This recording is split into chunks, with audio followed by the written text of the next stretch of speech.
Well, hello, good evening, good morning, and good afternoon, everyone. Thank you for joining us here today at SpeedGaming for the continuation of our Metroid Prime 2 Echoes Mentor and Mentee tournament.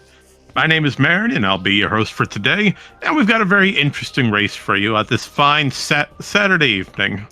Now, it's only about 4 o'clock Eastern, and we're joined with Elias Thompson versus Stachifer, going head-to-head in another Reed Whaley seed. What does that mean? Well, Reed is one of our most loved tournament organizers. He's been helping maintain this wonderful race for years now. And every time Reed makes a seed, it's always cursed in some form or another. And since Reed was so kind to make this race for us today, who knows what's going to happen. But I'm excited. Are you excited? I hope everyone is. We hope you're having a fantastic day. But with that being said, the countdown has started, these runners are live, and it's time to get this race rolling on forward as we start in the main energy controller at our good buddy Umos. As starting off, we do not have any runner's agreements, so we'll be running Old Patcher, and we will of course be starting with Violet Translator for just a little bit of quality of life. Following the same format as before, what do we have for a hint? Oh, Stachifer, you scanned it and then let go of it. Well, I guess we're not going to see what that hint said just quite yet, but we'll get it on a second attempt with Elias' stream. Oh, nope, Stachifer's going to take a quick pause to read it. And our hint for today tells us that Ravenbeak, I don't know. Well, great game. We got a joke hint to start everything off. But once again, we have no runner's agreements, so we are potentially running on the Old Patcher. Now, if we are, we'll get more information on that later. But for now, we're going to start off with a handy-dandy missile expansion right here on Umos. Now, an expansion is always good. It lets us fire missiles, but although we don't have the missile launcher, we can still use missiles. Our power beam doesn't know the difference. But what does that cause for us? Well, we're going to fall into a little bit of a logic chain problem. When it comes to Randomizer and the multi-world programming, it does not count expansions as the next chain of progression for the item. For example, in this case, even though we have missiles by the missile expansion, the game does not technically see us as having missiles because we're still missing our launcher. So it's not going to put missile-related checks as the next logical thing for us to go for. Same thing with power bombs. We can get a power bomb expansion and open the yellow doors and blow open Bendesium, but because we don't have the main power bomb, it's not going to expect us to do that right away.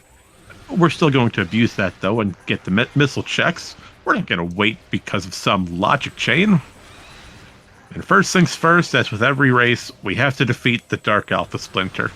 Albert here's just minding his own business, relaxing in the Temple Sanctuary, and we have to come and unfortunately evict Albert. Albert has overstayed his welcome. He has not paid rent the last 7 months, so it's time for him to go. And what does Albert give us as payment? Oh, hello. Well, thank you, Albert. That's very kind of you. We get a screw attack for our troubles. We will definitely take a screw attack. With information that, oh, we got something large up top. What is that? That's a power bomb expansion. Now, we would certainly take that if we had the ability to, but unfortunately, we don't have space jump or morph ball bombs in order to get that. So we'll have to come back here later if we don't find main power bombs anytime soon. But our first step will be to enter the temple grounds, check temple assembly site, and make our way towards the Aegon Wastes. Now, if we are on Old Patcher, we will have immediate access into the GFMC compound, but we'll just have to wait and see what runners go for. But it looks like something large and gold up top. Those could be a potential bomb. Open Stachifer's going for a screw attack cancel. I had a good idea, but didn't get quite the right height. Over on Elias, they're going for the Storage Cavern B with a Dark Aegon key. Hey, that rhymed. Now, do we want a Dark Aegon key? Absolutely not. We do not want to fight any of the temple bosses, but we will if we have to. All right, so both runners are going for those bombs on top of temple assembly site today. Stachifer just forgetting that you need to trigger the second cutscene. We need to trigger the cutscene of actually entering temple assembly site and making the Dark Inkstorm spawn. before we can get that actual item due to a repositioning flag. So Elias is opting for a screw attack cancel. Stachifer also going for the screw attack cancel for extra height and distance. Great job by both. Stachifer got it first, though. And we get confirmation that, yes, here are bombs on Temple Assembly Site.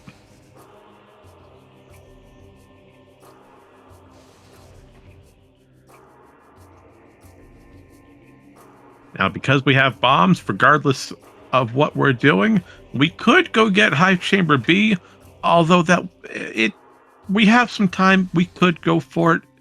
Is it out of the way? Yeah, just a little bit, as we really want to get Hive Chamber A and get the entire loop done before making an unnecessary trip. And speaking of unnecessary, we have a Morph Ball related upgrade on Accursed Lake today. What an interesting theory. Well, not a theory, but we know what that item is. It could be any Morph Ball related upgrade, except for bombs. Now, Morph Ball, we could have main power bombs locked on there. We could have Spider Ball. We could have Boost Ball. We got a handful of options of what it could be. Dash for going for a hint here. We got Tumos, or the light suit check, has a missile expansion on the energy controller, so we won't worry about returning the energy. Meanwhile, we see a route difference immediately. Elias opting to go for the GFMC compound side of the temple grounds, while Stachifer makes their way into Aegon Waste for the first time. This could pay off for Elias, or this could be a waste of time. We're about to find out, as we have a handful of checks we can do here. And yes, we are an old patcher due to Dynamo Chamber. Dynamo Chamber. The first two gates are raised. The third gate is lowered. That is confirmed old patcher. So this does allow Scan to compound early, without needing to go through Trooper Security Station with Screw Attack and or Power Bombs. Now, even though we have Screw Attack, it does not work for Trooper Security Station due to the lack of space jump. Missile expansion on communications area, that's not terribly important for us now, but we have an Amber hint which tells us Morph Ball bombs are on task. Well, thank you, game. Not like we saw that when we took the elevator. But that's okay. At least we have a friendly reminder of what that was. Now, as far as Amber goes, Amber Translator was found on the Transport to Aegon elevator with a dark suit on mining station access.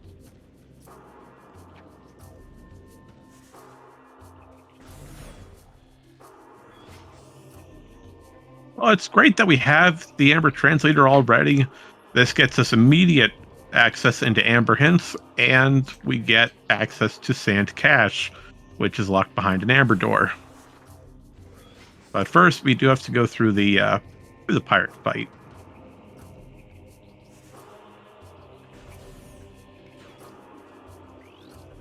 All right, let's see if we get a missile drop. Yes, we do. We do get missiles. Always handy to have.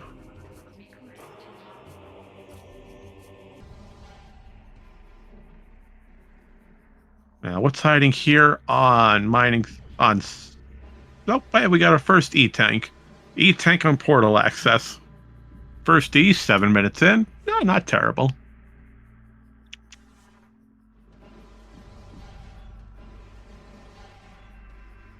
But because we do have Dark Suit, Kirby fans making a great point, we could head for Plane of Dark Worship early.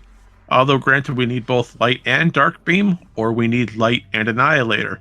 We need a way to move that Light Beam block and access to Dark World. Neither of which we have.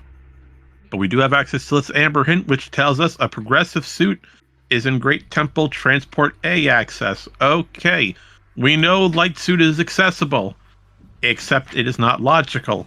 Okay, we have that information. That's great to have. Any knowledge is great to have.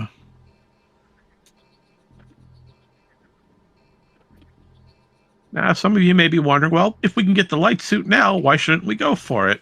Well, it's good to have Light Suit, of course.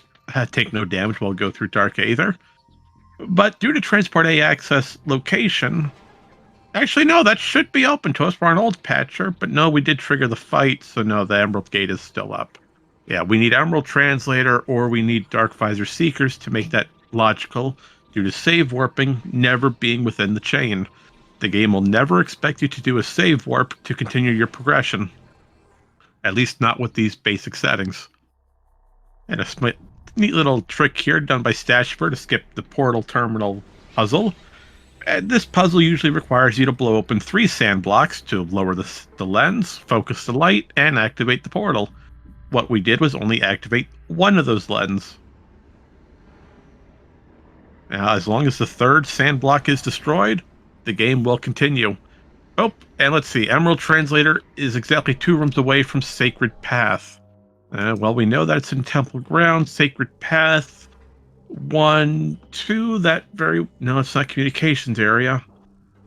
It could be Compound, or it could be Grand Wind Chamber. Nope, I think Compound is 1 room away.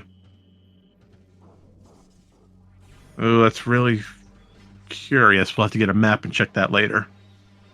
Speaking of checking later, we got a missile expansion on Crossroads. We're going to leave that behind for now.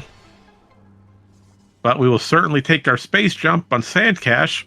That's a handy item to have, as that also activates our screw attack.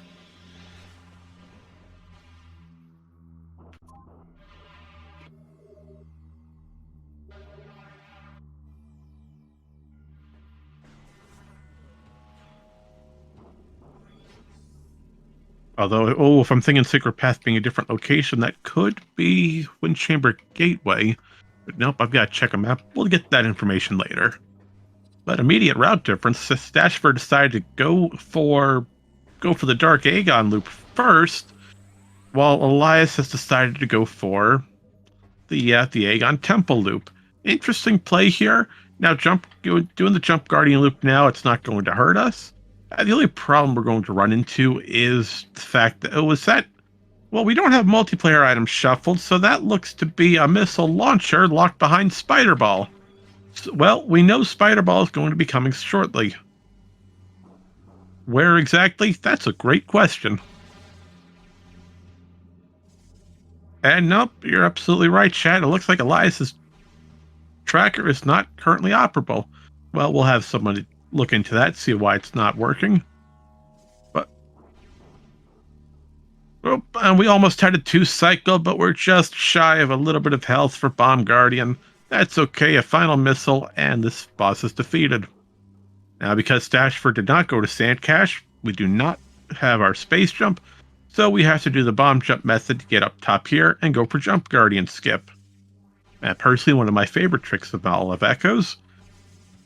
So while Elias goes for the Aegon Energy Controller, let's explain what Jump Guardian skip actually entails. So, upon first entry of Judgment Pit, Jump Guardian will always be spawned in front of the statue where the cutscene starts. But we're going to put that on pause real quick as we have more information on an Amber Hint. And this hint tells us that the light beam is up to 3 rooms away from Junction Site.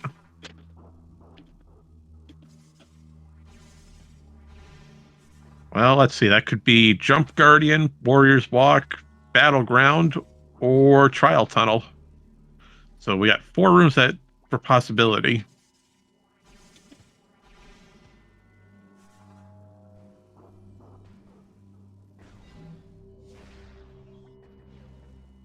Actually, nope, we have 3 rooms away.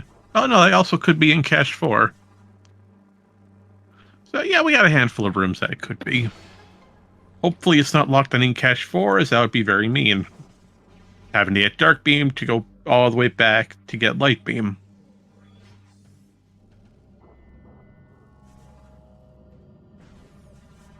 As far as Jump Guardian skip goes, what Stachifer will eventually be doing, at Judgment Pit, upon first entry, Jump Guardian's hitbox will always be spawned in. At Dark Ammo and Trial Tunnel, so we know Light Beam's not there. But with the hitbox spawned in, we can damage that hitbox and get Jump Guardian down to 1 hit point of health. Then, once we're at 1 hit point, we can start the fight, start the cutscene. Jump Guardian spawns in as normal, but because their hitbox was active, their health is now down to 1. And because it's down to 1, we can destroy Jump Guardian and just quickly end this fight as if nothing happened. Now, the good thing about this is due to a safety flag, Jump Guardian cannot be defeated in this way. Jump Guardian cannot be deleted, thankfully, at least not that I know of personally. So because that safety flag, the fight always has to start for Jump Guardian to spawn. You cannot delete this item through conventional means, which is always a good thing. Alright, so now that Elias has completed the Aegon Temple loop, they've done Bomb Guardian, they've done Aegon Energy. Now it's time to go into Dark Aegon and go for Jump Guardian as well. Unfortunately, nothing useful on Bomb Guardian or Aegon Energy, but it's good to get that out of the way so you know not to go back later on, as routing sometimes can be difficult when you have so much open to you. But because we don't have a lot open, there's only a handful of places we can manage to go. Nope, and Stachifer almost had Jump Guardian down. We still have a little bit of the fight to go. Unfortunately, Charge Beam takes a long time to lower. I know for a fact it's 30 Light Beam shots, but when it comes to Charge Beam, you're looking around like 40, 45, I want to say. Possibly less. No, it's definitely less. It's a lot, though. And that's Spider Ball because it's a small Morph Ball icon, and that gets us the missile launcher hiding off of Junction Site. See, I told you the Spider Ball was going to be coming soon so that we can get our logical missiles.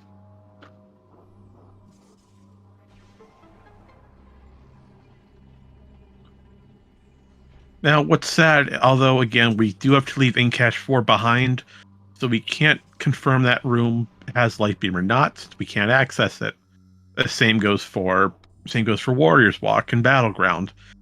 We have, well, actually, no, it could be Battleground, but that's only if we find supers.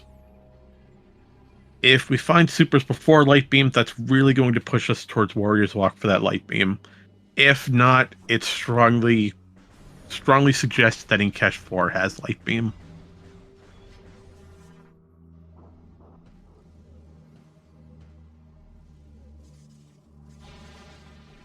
But that's okay. We'll get it eventually. We're not going to leave it behind. It's such a good one to have.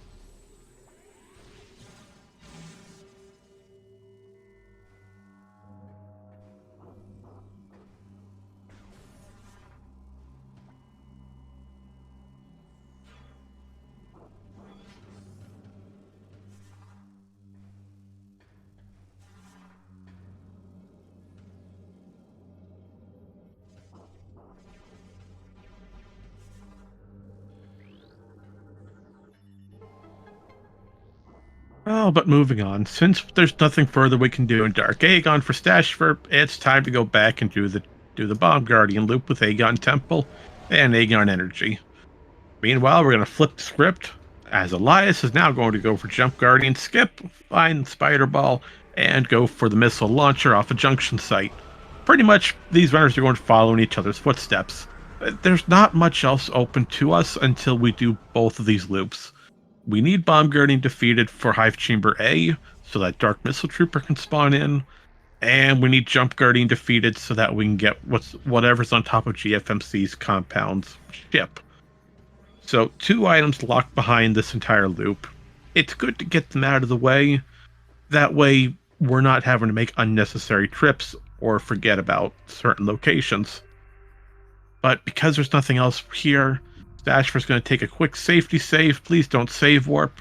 Alright, because we still got to go for Bomb Guardian. But due to the fact we never went to Sand Cache, we do have to climb Mining Plaza again. So it's going to take a little bit of time. It's not terrible. And here we see Elias has defeated Jump Guardian. Much cleaner on the skip. Just a little bit of health, and this fight is over.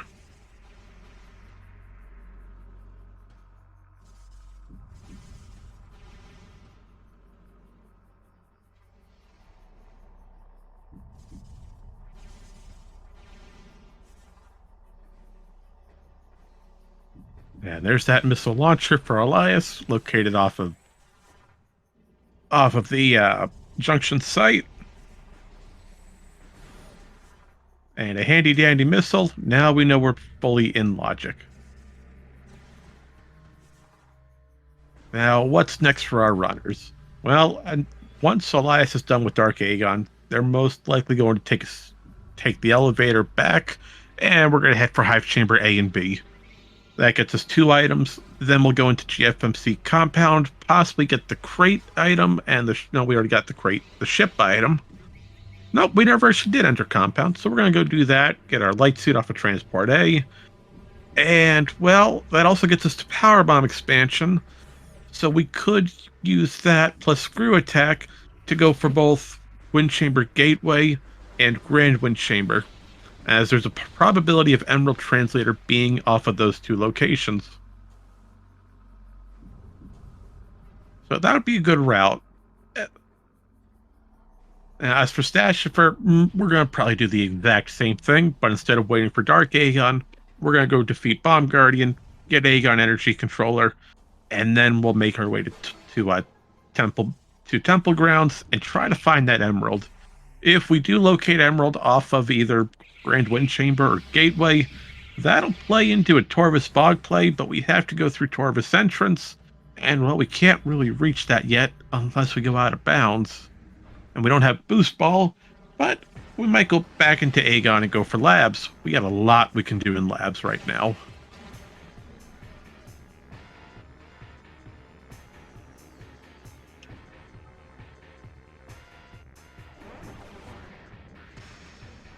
And here's a quick little skip. You see Bomb Guardian, and now you don't see Bomb Guardian.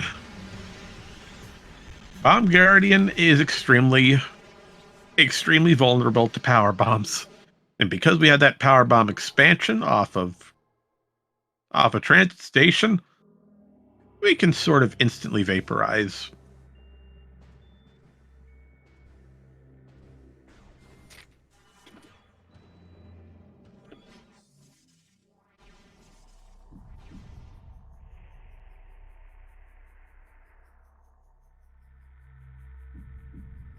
Well, we got a handful we can do. There's a lot we can do, actually. Why am I saying a handful? It's just a matter of what do we actually want to go for? I mean, Labs would be a good play since we're already here in Aegon, but we have information that light beams up to 3 rooms away from Junction Site, and at that point, it can only really be 3 locations, and we don't have access to any of those.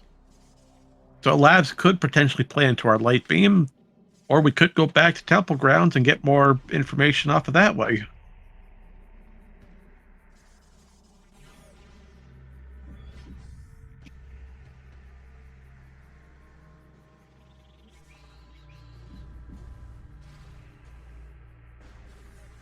And let's hope whatever shiny item was in Mining Plaza is not required today.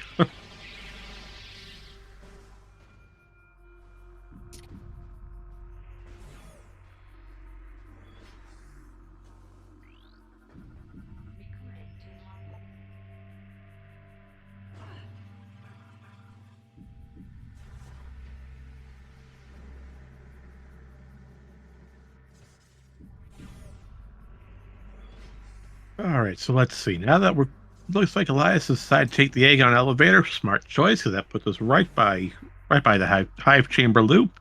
We get 2 items hiding here: Dark Missile Trooper and Chamber Bravo. While Stachifer is going to ignore Aegon Labs, and we're just going to go right back doing the same play. Yeah, it's not terrible. Knowing that Light Beam is potentially locked behind Dark Beam, you could find Dark Beam while going through Temple Grounds. And if you do, that plays into your Light Beam, which sets up beautifully for going for Labs and Dark Labs in conjunction. So there's a bit of a risk, but there's also a high reward if we go for it. As once we dive into Aegon Labs, that's going to take a little bit of time to go through fully, and we don't want to waste time. Well, it looks like, oh, Elias just bonked their head trying to go for a screw attack on top of landing site. There's a key bearer hint that we want for Defiled Shrine. What does Defiled Shrine have for us today, game? It has a missile-related upgrade. Well, we're not going to worry too much about that, as we need both Seekers and Supers to access that location. So Defiled Shrine is a dead check.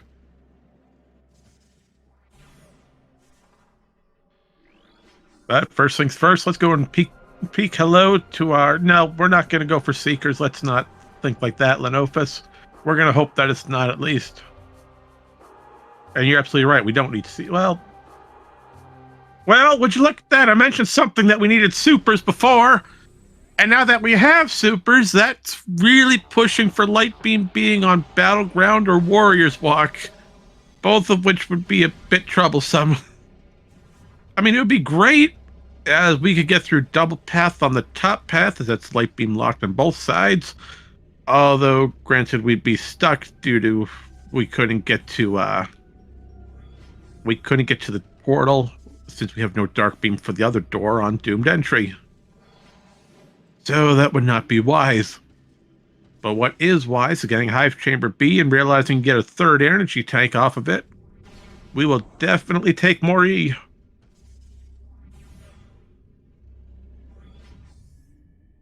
Stachifer is just a few seconds behind Elias at this point, both runners neck and neck with each other. They had a slight route difference early on, and another route difference in Aegon, but it's come full circle and they're right on each other's heels. Alright, so now that we've done Hive Chamber Loop, we have supers, we have a Power Bomb expansion. We're in a pretty good play to go for that Grand Wind Chamber section. Although not logically, since we are still missing main Power Bombs, but because we have the item and it's 2 easy checks right here, it wouldn't hurt to go get them out of the way. And speaking of easy checks, once we go into Dynamo Chamber here, we've got another check that we can do. Although we only have 1 Power Bomb expansion, so we have to go get another one. Thankfully, there's a crate right outside the door, or there's a splinter on the top path that we can get a guaranteed drop off of. Now, is this entire path worth it? Well, we got a missile expansion. Brings us up to 25, so yeah, we'll always take more missiles, especially early on. And especially since now that we have supers, we want to be using those supers when we can for the difficult fights. But information is key, knowledge is power, so we're going to go for Ing Reliquary. Does Ing Reliquary have something for us today? Absolutely not. That's a missile-related upgrade, and that's locked behind a Seeker door, and we already have supers. Well, we are not going to worry about Ing Reliquary today. And yes, Rico, we are running Old Patcher. We have no runner's agreements, so because we're on Old Patcher, we don't need anything to get through Trooper Security Station, and we get a free access into Compound. Although granted, we sort of started with Screw Attack, and Space Jump was on Sand Cache, so it didn't matter either way. But we could have done Compound early when we first entered Temple Grounds. Would it have been worth it? Well, we did say Emerald Translator was up to 3 rooms away, so there's your Emerald. It's not Power Bomb locked. So we do have confirmation that Emerald is here. We have confirmation that Save Station A is in Logic. Light Suit is now accessible. And some dark ammunition on top of the ship. Nothing we can use right now, but we'll definitely use it later. And yes, Elias's tracker is currently disabled. It could be minimized on their side. Unfortunately, it's nothing we have the ability to control.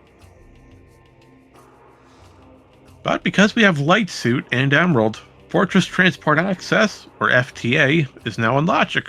We can get this Light Suit check out of the way. Hello, KR. I see you finally decided to join us today for a fantastic Reed Seed and knowledge that keys to Dark Aegon are in Aegon, Dark Aegon, and Temple Grounds. So far, nothing cursed, KR. Nothing crazy, but we have access to Light Suit, so Light Suit checks could be leading to our progression. And we have a question posed. Does the tracker have an auto track setting? The answer to that is yes. The tracker does update automatically. We can see that on Stachifer's side, as it's been consistently changing with every item they pick. So thankfully, I don't have to hit a button and potentially break something again. We're not going to talk about last time. Nope, and Elias does not have a power bomb to open this yellow door. But Stachifer did, so we can take a peek at what Grand Wind Chamber has. Does it have anything useful for us today? Well, we have a pirate in the way, so excuse me, sir. I need to see what's behind the item. And now the second pirate needs to get out of the way. We don't want to be fighting him. But Grand Wind Chamber doesn't appear to have anything useful. So now we'll slide on over to Wind Chamber Gateway. Does item number 2 have any use? That's more dark ammo. Okay, well, that's our 4th dark ammo expansion, and we have no idea where Dark Beam is. Although, judging based on the fact we have supers, I would suspect it would be coming soon. Unless Light Beam is, again, on Warrior's Walk or Battleground, in which case, Dark Beam could be a little bit of time away.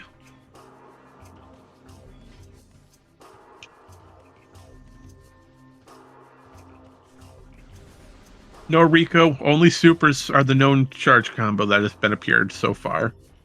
We're still missing Sonic Boom, Sunburst, and Dark Burst. Supers is the only one that we've located so far.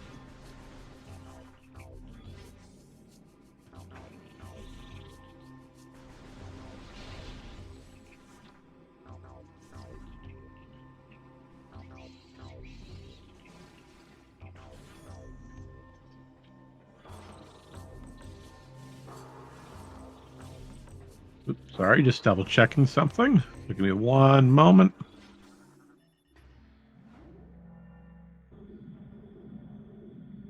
All right, I appear to... Nope, I do have the information that we need, so that's good.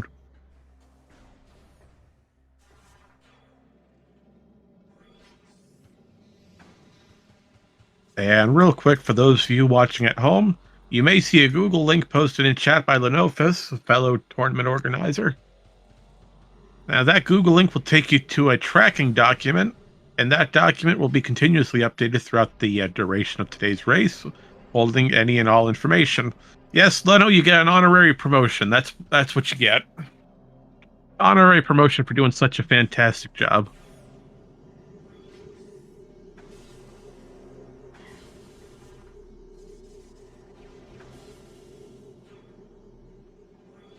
All right, so here's the facts as we know them.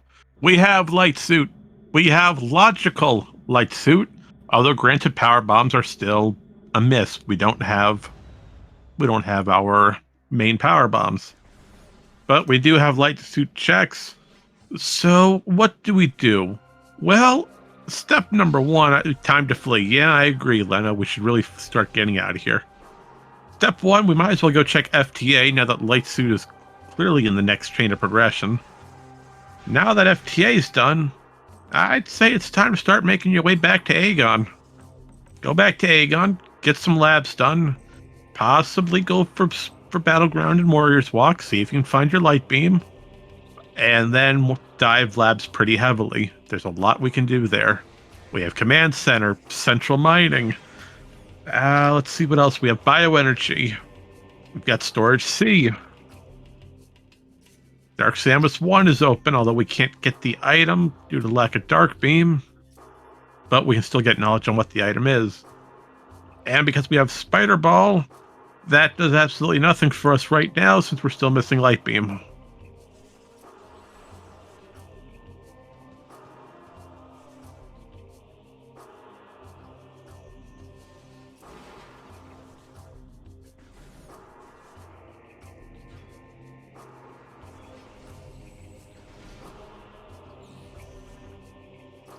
There we go. Just take the quick break to stay hydrated.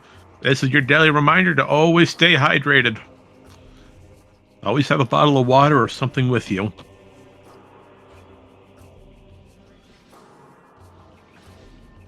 Alright, so Light Suit and FTA. Does this have anything good for us today? Well, I can tell you that absolutely, since we just found a boost ball hiding here.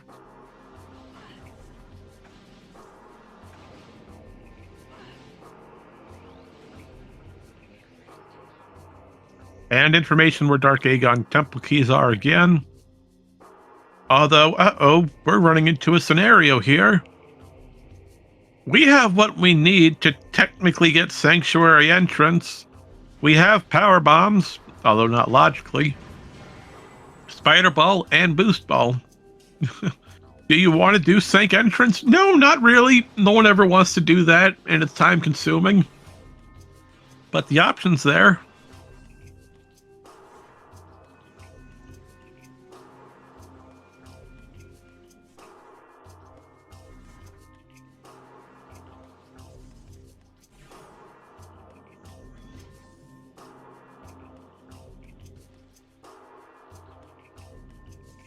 No, I agree with you, Leno. Yes, it is time consuming. Yes, you can do it. Although technically you're still missing your main power bomb launcher to utilize that power bomb to access sync entrance itself.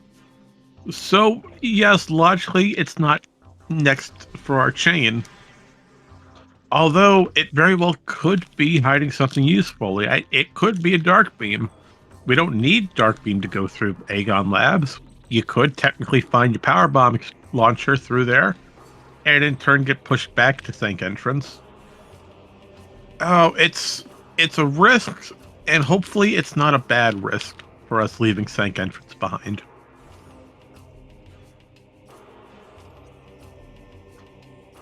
And yes, KR, we could do Airy, although we really don't want to die Sanctuary at all. That'd just be time consuming. And we need Light Beam to access Sanctuary by any means. Without Light Beam, we cannot get to Sanctuary.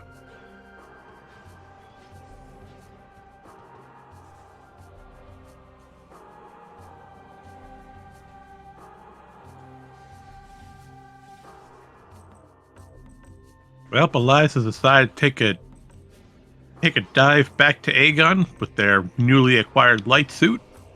Stachifer, on the other hand, is going for some obscure checks. Looks like they're going. Oh, nope, they're changing their mind. They were about to go for Hall of Honor Dead, but because we don't have Seekers, we'd have to do a difficult trick, or we would need to go in through a different way.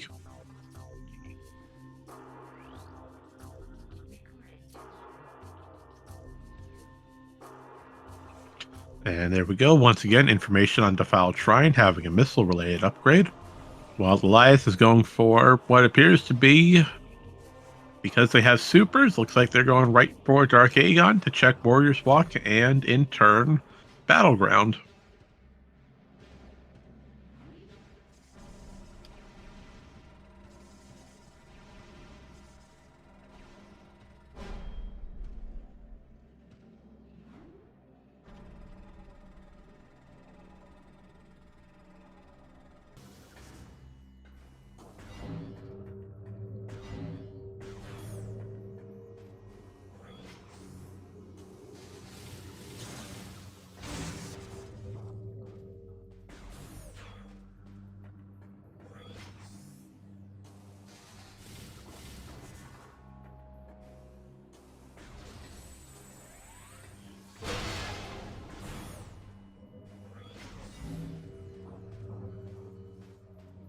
All right, location number 1, Warrior's Walk. Yeah, look at that. You see that shiny rainbow glow? That's our light beam. All right, so light beam on Warrior's Walk. Not a terrible location, but it does work out since we can use light beam to make Battlegrounds fight a lot easier. Although we're not going to do the fight because it only has light ammo on it, so we're not going to bother. Now, we don't have Dark Beam to really access the portal home, but what we do have is access to a feeding pit. Except we have to take the bottom path of double path. We can't take the top due to a Dark Beam door. I misspoke earlier. We need the bottom path, not the top.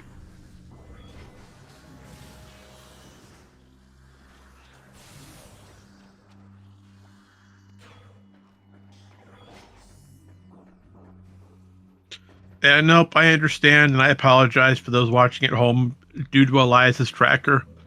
Unfortunately, it's not an issue we can fix here on the SpeedGaming side. It has to do with Elias on their personal computer side, or whatever they're playing on. We don't have the ability to force that tracker to come up. And again, we apologize. but we will try to keep you updated as much as possible. But because we have supers and light beam, this goes to feeding pit. And who put seekers on a feeding pit? KRR, I'm blaming you today for that one. Seekers on feeding pit. That's an extremely terrible location.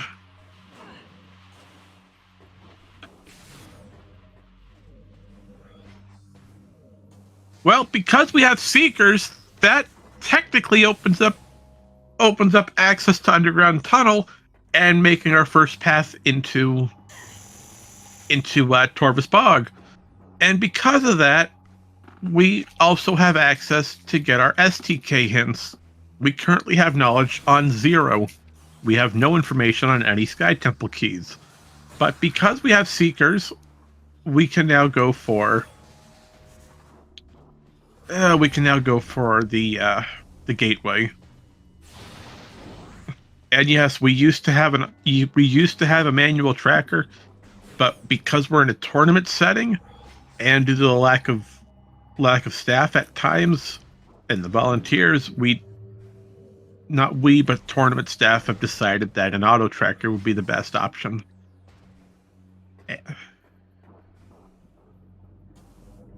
But either way, we're going to keep moving forward. Elias has a handful of options open to them now. Key and Point, Sky Temple Gateway, and Torvus Bog. Although granted, we are still missing Dark Beam, and Dark Beam is extremely useful in Torvus. Meanwhile, on Stachifer's side, they've done the exact same thing that Elias has. Go for Dark Aegon, find your Light Beam on Warrior's Walk, and in turn go for Feeding Pit because you have Light Suit. So it's amazing to me that both runners are relatively following the same path, not really straying from it. There's not much difference that you could do, but because of the knowledge that you have, this is really the best path and the best play.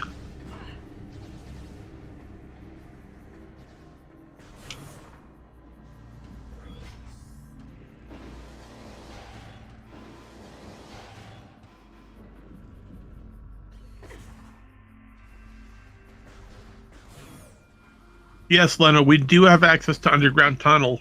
It could be logical that Dark Beam is on underground tunnel, except Elias is assigned to forego that section of Torvus in exchange for staying longer in Aegon. Meanwhile, Stachifer is heading right for Seekers. Will this be another Quadraxis required seed? I don't know, Yang. It's entirely possible. It could be that Chica has our Echo Visor again.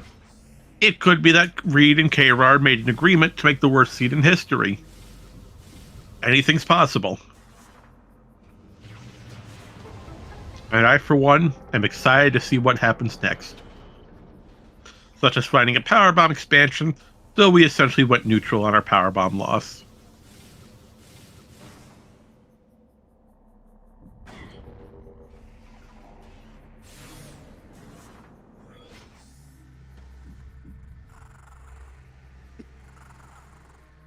But because we now have Light Beam, we have access to Ventilation Area A, and we also access Sanctuary Spider Side. What's on the vent area? Hey, look at that! Remember how I said we were missing Sky Temple keys? There's our first one. Sky Temple key 7 on Ventilation Area A.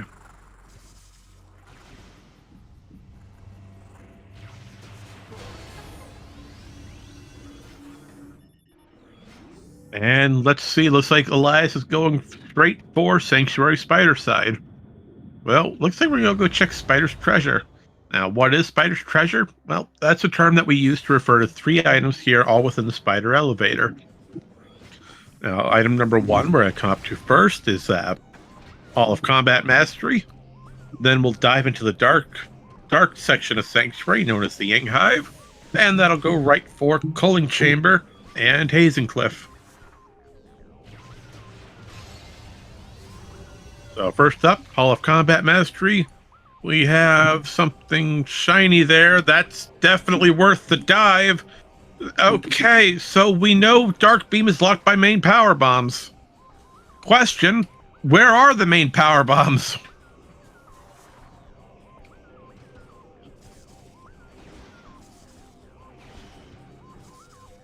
Underground tunnel, that's a good guess, Wyvern. It's entirely plausible. But we know for a fact Dark Beam has to be locked behind power bombs. Or it could be locked by Dark Visor. Yes, we could go through Sanctuary, the main entrance. Because now we have Seekers. If Dark Visor comes up soon, then we're going to be put into Logic.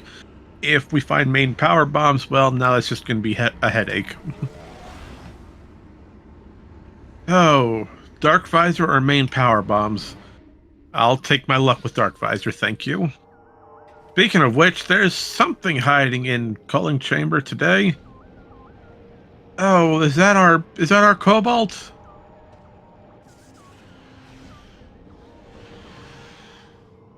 Yes, it is. That is our Cobalt. Okay, Elias now has all 4 translators. All translators for Elias.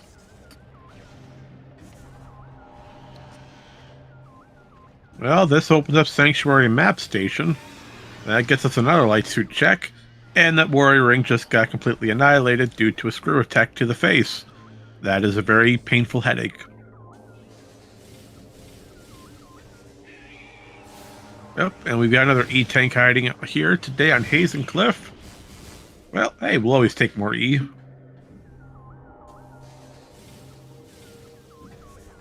Stachifer, meanwhile, is still continuing through Aegon Waste. They've acquired their light beam off of Warrior's Walk, Seekers off of Feeding Pit, and are now most likely going for either Aegon Labs or they may dive into Sanctuary Spider. Because of that, because of the light beam and the power bombs and the Seekers.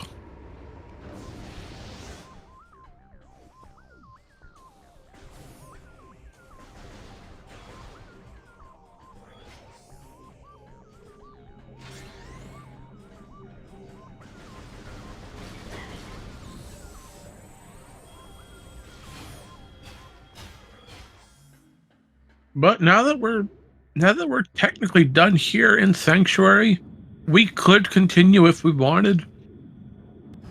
But it wouldn't be the best option since technically we are still out of logic for that Dark Beam. We don't have the next chain of progression to get that item. But because of that, we're not going to progress further. We're going to go into labs. And we're going to abuse that Dark Beam to make our life easier. And yes, Elias did miss the Cobalt hint on Hall of Combat Mastery.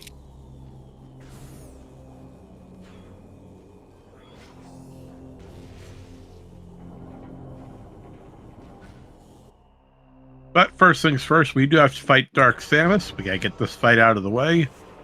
Now, this is a lengthy fight. It's a terrible fight. And this fight is now over. The same situation happens that we did in Bomb Guardian's Chambers. Is the same thing that we have here with Dark Samus. Having power bombs against early game bosses equals a very terrible time. At least for the boss. Us having it is amazing. But we do get another item here on main reactor. Is this anything worthwhile? Okay, game. Now I feel like you're starting to handhold us. Because there's our Dark Visor hiding on top of main reactor. And that means we have our access into Sanctuary. We have Dark Visor and Seekers. That gets us past Sanctuary entrance into the heart of Sanctuary. And, well, that Dark Beam is put into logic, since we have Spider Ball and Boost Ball for this puzzle. Okay, I don't like this game anymore, because now I feel like it's trying to tell us something cursed is about to happen. There is no way the game is going to keep giving us all the stuff that we need, just for it to be an easy seed. No, something bad's going to happen. I can feel it.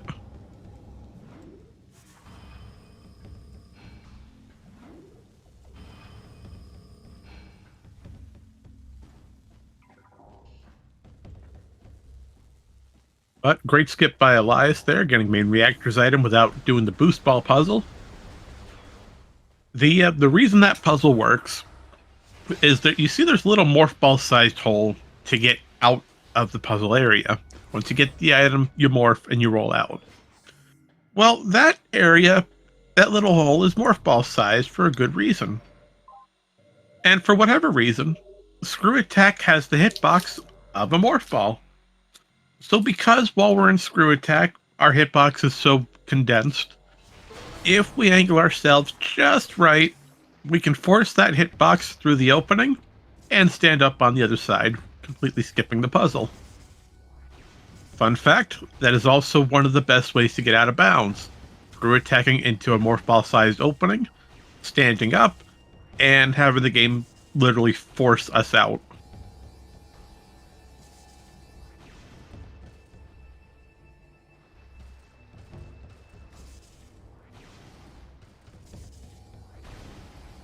Although bad news for Stachifer, because we did not go for Sanctuary Spider side yet, we don't have Dark Beam and we can't access Storage Bravo.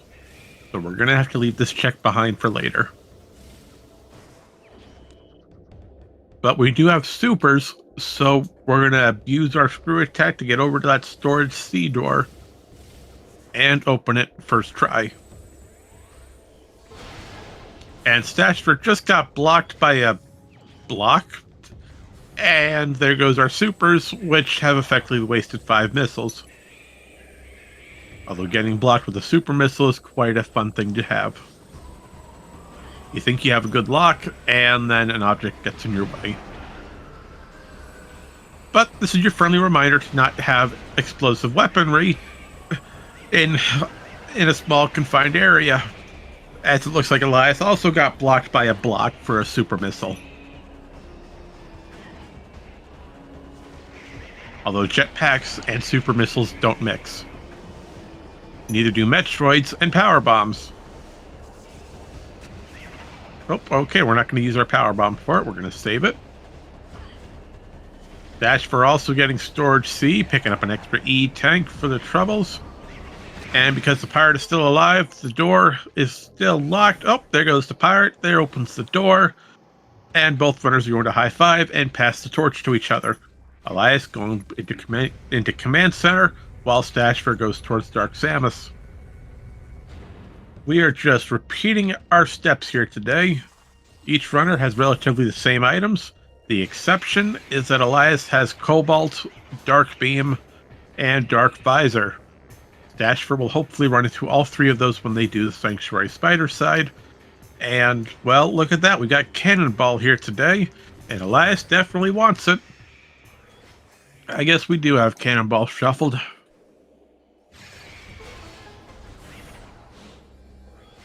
Now, some of you may be wondering, what exactly is Cannonball? I've never heard of that item before. And personally, I don't care for the item. But it does a handful of great things for us. So, first and foremost, Cannonball is an item given to you anytime you enter a kinetic orb cannon. Every time we enter that cannon, the game will physically place that Cannonball item into our inventory. Once we reach the end plate of that cannon fire, that item is physically removed from our inventory. So once there's a trick that we can do with Out of Bounds, where we load the incorrect room around us, and because the wrong room is loaded, entering a kinetic orb cannon will fire us in the wrong direction and fire us out of bounds. If we fire ourselves out of bounds, we keep that Cannonball state for entirety, unless either A, we reset the game, B, we die, or C, we enter another orb cannon. And by us having that item, we get 3 great things. Number 1, we take no damage while in Morph Ball. We're completely immune.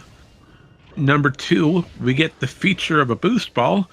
So if you're missing Boost Ball and come across Cannonball, well, now you get a copy of a Boost Ball.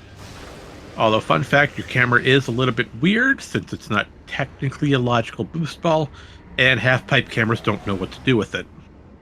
But the best thing, that Cannonball will deal 500,000 hit points of damage to an enemy that's vulnerable by Cannonball specifically. And here we go once again, Stachifer pulling off a great Dark Samus skip. Following in Elias' footsteps, Dark Samus plus Power Bomb equals Night for Dark Samus.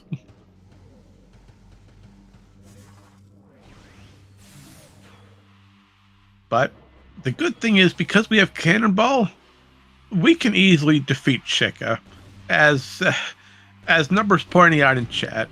For some reason, Chica Adult is able to be damaged by Cannonball, and that instantly ends the adult phase. And speaking of instantly ending, have a Sonic Boom for your troubles today, Elias.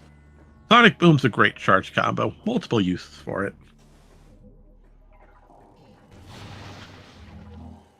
And yes, as Rico's pointing out, sometimes Cannonball's Boost Ball does not do certain features. It's very selective.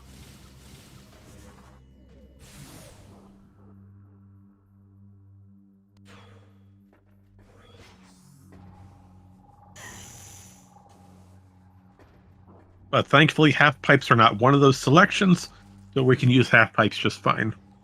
Yep. And it looks like Stachifer really likes what's on main reactor today. Of course he does, because that's our Dark Visor. So now we get to see how this puzzle is done normally, using Spider Ball and Boost Ball to go through these different mining drills. And we have one more left. There you go. Have your Dark Visor for your troubles. While Elias goes for Battleground to get the ink cache. And we have a red key. Is that our last Aegon key? Yes, it is. That's not good. Elias now has all 3 keys to defeat Amorbus. And unfortunately, I didn't get a peek at what was on Mining Plaza, so I can't make a logical guess on if we need to fight this boss.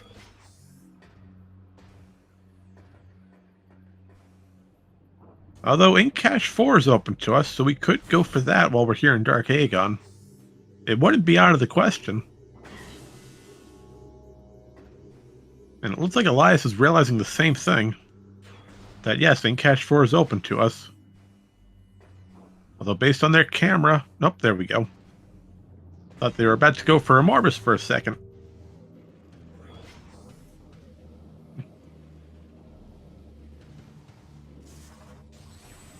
So our Amorbus keys are pretty much free today. They're not in terrible locations. But what's not terrible is Stachifer finally going for Sank Spider's side after going to Vent Area A. That was a good route choice, going for Command Center first, doing the entire loop, and then coming into Sanctuary. It got labs most of the way done. Although Ink Cache 4 only had a missile for Elias, so not something we're really looking for right now. But what we are looking for is that Dark Beam over there for Stachifer. Stash, I really hope you know how to skip this puzzle. Okay, I guess not. We're actually going to see Hall of Combat Mastery's puzzle done. But before you do so, please remove the quads from this room. There's a feature with the quads that they have the ability to clip into walls. And if the quad clips its leg or its body into the puzzle wall, congratulations, you're going to be stuck. Or you might just die to that quad constantly hitting you. It's always a smart idea to remove these 2 quads before doing the puzzle. Although I strongly encourage Stachifer to please learn Hall of Combat Mastery Skip. There's a few different ways that we can do it. And because we have Spider Ball, we can do the easiest way to skip it. But if he doesn't know it, that's okay. Nothing to worry about. The puzzle itself isn't terrible. It's just a bit lengthy.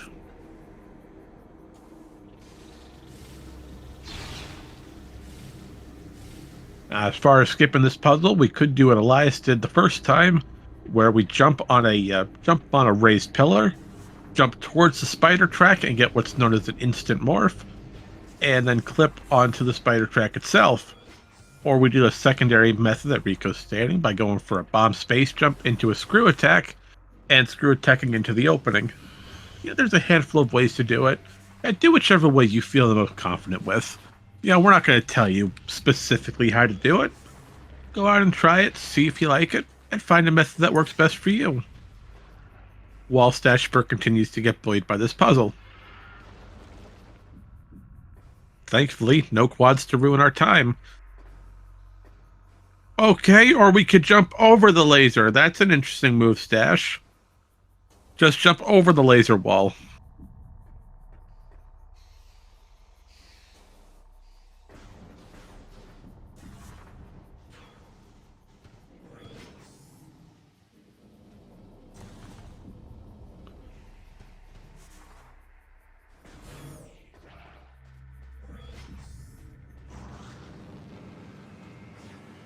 Alrighty, so what do we do now? We have supers, seekers, dark and light beams, screw attack. Uh, We got a lot of stuff. Well, let's go ahead and take a peek over at Mine Shaft real quick. We can get Mining Station B, Mine Shaft, and a storage A. Oh, and the quad's right there. Quad's just hanging out, having a good time, watching us through the puzzle. Thankfully, the quad did not obstruct our progress today, so we're very thankful to that quad. And now we get to use our handy seeker missiles to open the door to Binding Station B. And for our troubles, we see a missile expansion on the actual station. Nothing we're going to worry ourselves with getting. So let's see what's behind power bomb block number 1. Go to storage A. And for that power bomb, we find an E-tank. Okay, well now we're just farming expansions. It's like we're playing Farming Simulator, but in 3D. But we do get more information off of an Amber Translator hint hiding here. And this tells us the gravity boost can be found in ATS. That is a fantastic hint since we haven't gone through Torvus yet.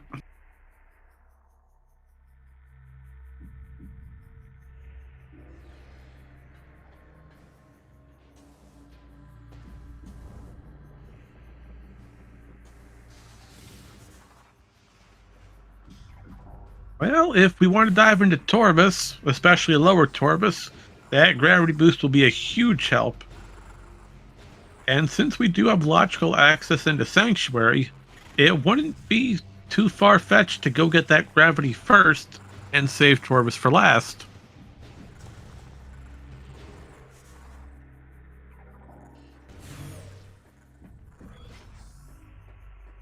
But how about we get another E-tank for Stachifer this time?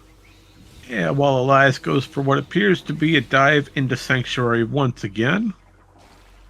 Now, with our newly found equipment, we've got a lot of progression we can do in Sanctuary. But we gotta take careful, though, because we still have Cannonball. So how do we get across this room?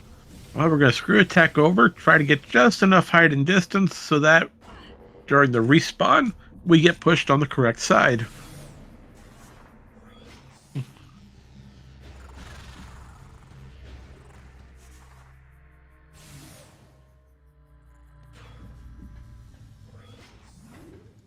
Oh, okay, we're not going into Sanctuary quite yet. Looks like we got a little bit more we can do in Aegon and Dark Aegon.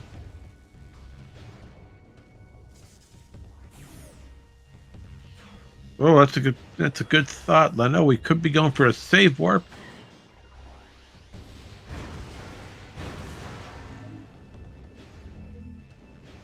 Now, why would we want a save warp? Well, we could go straight for key hints. We could go through Sanctuary entrance. We could do almost anything in Torvus. There's a lot open to us. And it appears Stachifer, after finding Cobalt, has also forgotten the Hall of Combat Mastery hint.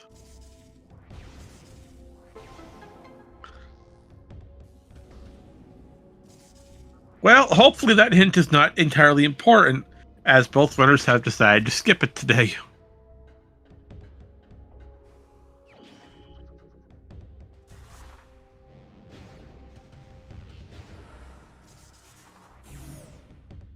It's just a blue moon out there for getting Cobalt. But that's okay, as we will use that later. Especially when we go through Sanctuary, since that's the only time we can use Cobalt. But I'm sure we'll come across it eventually. Unless we just completely forget Hall of Combat Mastery altogether today. but we'll see what happens. But nope, looks like Elias took a safety save, and now we are going through Sanctuary Fortress once again. Now, the biggest thing for Elias is going to get that gravity boost off of ATS. That gravity will make going through Torvus Bog a lot easier for us. So how about we go dive into Sanctuary and see what we can find today, shall we? We got a lot to do.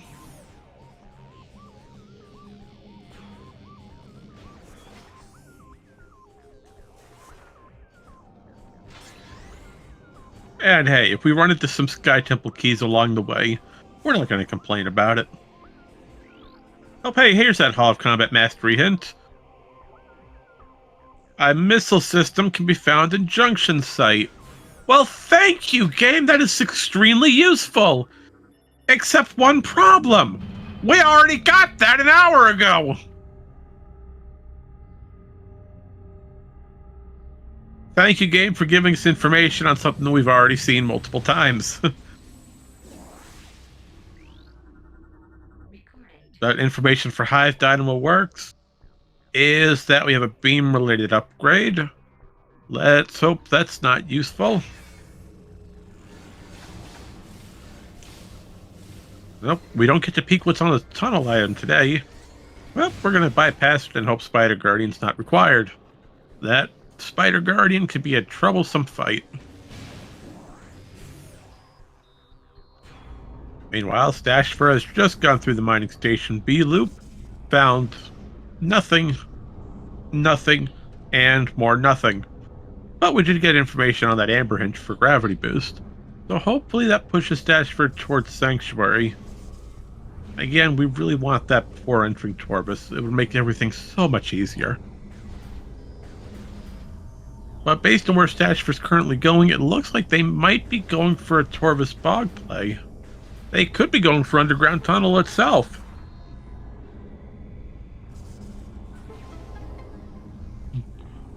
Now, nothing wrong with Underground Tunnel. It's totally a good play. Nope, they're going for the portal. Oh, they must be going for In-Cache 4. Want to get some cleanup and not leave any check left behind.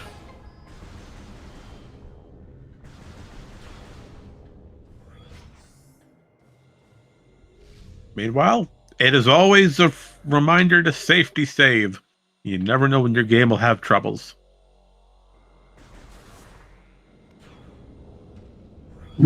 Okay, nope, hold on. Stachifer's going back to Light Aegon.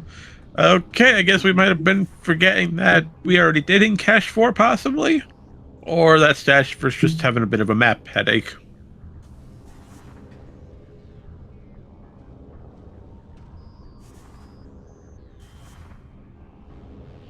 Or they could have been checking to see if the door was open here at a transit station. Just a reminder, but that's okay. Oh, there we go. There's the half pipe. Yeah, it looks like we're going to Torvus Bog, folks.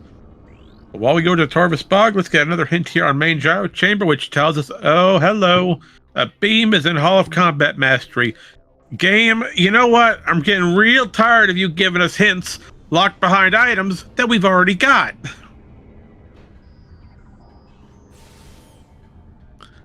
I mean, come on, game. Give us something useful. Well, okay, I'm going to eat my words. That is quite useful. We will always have Sky Temple keys. Yeah, see, we willed that into existence. So, another SDK hiding on Watch Station Access. And, oh, come on, game. The Seeker launcher is 4 rooms away from Dark Aegon Key 3. Okay, game. You know, maybe your Sanctuary hints are pretty bad. But, you know, maybe the Torvus Bog hints are better. And speaking of Torvus Bog, it looks like Stachifer ran into a bit of a problem. We don't have enough missiles to open the second Seeker door. Has Stash found Aegon Key 3 yet? No, they have not found that key yet. That's Dark Visor locked on Battleground. But they do have Seekers. They do have Seeker Launcher. And there is something major in Sanctuary Vault. Oh, that's an STK in Sanctuary Vault. Well, whoever put an STK in Vault, that's very smart. You know, you always want to keep your keys locked tight, put away in a safe place. But too bad for them. We have the unlock code, and we're gonna steal this key. Okay, so it looks like Stachifer is not going for underground tunnel. We're going back to temple grounds. You know, this could be Stachifer going for gateway. They might have realized that, hey, wait a minute. I've got both seekers and supers. I can get my keys.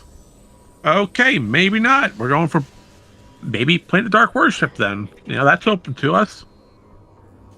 Or we could be going for Sanctuary through Bank Entrance. Interesting route. Either one would work. Alright, looks like we're going for Planet Dark Worship. Meanwhile, Elias is going for the key. That makes 3 Sky Temple keys for Elias. That's 3 keys to Stachifer's 1.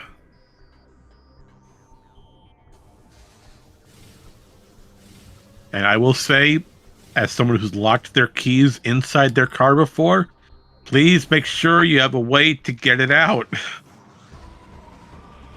And correct number, we do not have any way, we don't have a, let me correct myself. We don't have knowledge on our STKs yet. Neither runner has gone to Gateway. Do they have the ability to? Yes, we have everything we need for Gateway. Have they done it? No. No, neither runner has gone for it yet.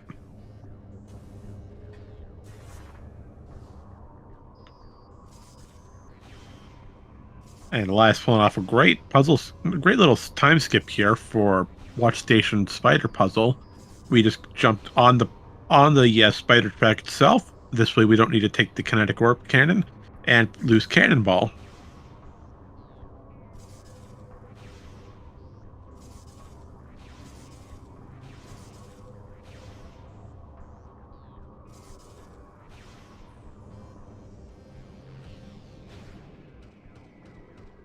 Oh, and it appears Watch Station only has some dark ammo for us today.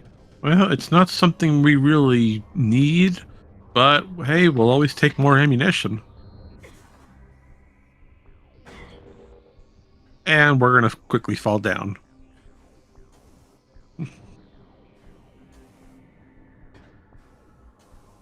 Alright, well, looks like Stachifer is going for landing site. They've already done the Hive Chamber loop, as that's where we found supers. So they're going to go for landing site, and we're going to see a potential STK gateway hint information bonanza.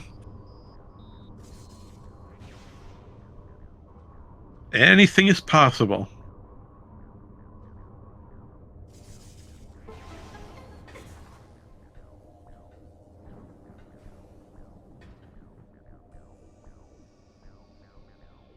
Nope, looks like Elias is taking some time to think and consider what their next move is.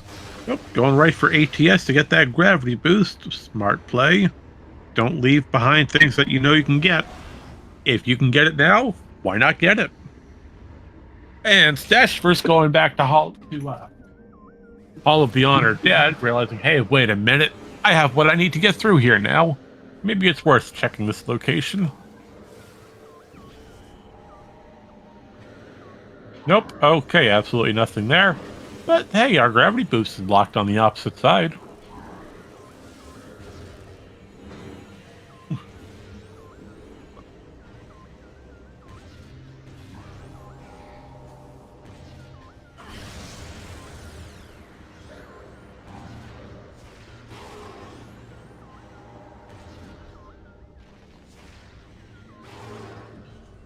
And as Stachifer enters meeting ground for the first time, we're going to waste our missiles so that we get a guaranteed drop off of this box. Thank you, box, for giving us a double. Open the elevator. And we got a translator hint here, which tells us the following. Where the Dark Visor can be found. Thank you, game. That's a useful hint, except we already got that first. And Elias pulling off a neat little trick here. I like to call this one backwards ATS. So normally for ATS, you'd have to raise a gate, get your Echo Visor, open the portal, and climb all the way up Hive Transport West. Well, we can completely skip that entire process. There's a small gap where that red containment box, there's a small gap on two corners. If we look through that gap with Scan Visor, because that gap has no collision, has nothing preventing us from scanning, if we look in just the right direction, we can scan the lock and open the box from the wrong side.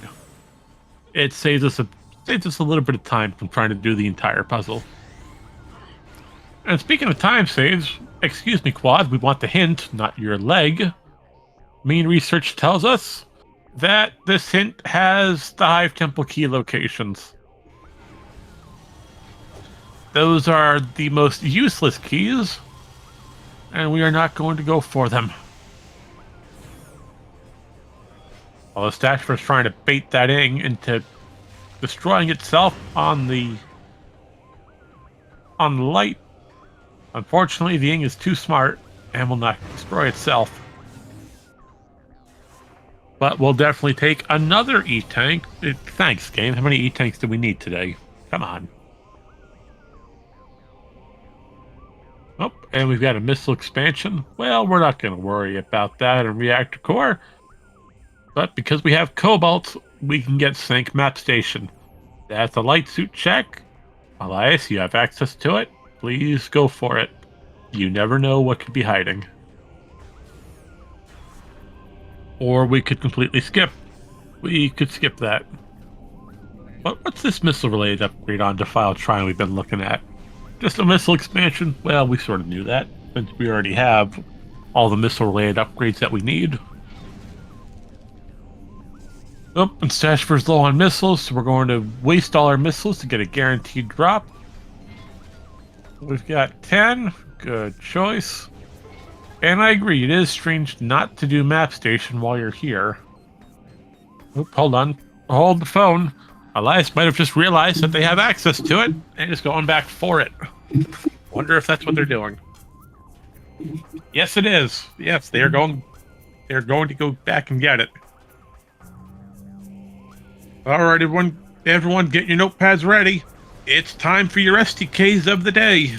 Your key locations are as followed. We have Abandoned Worksite, which is a free one. We have Torvus Energy Controller, locked behind Supers.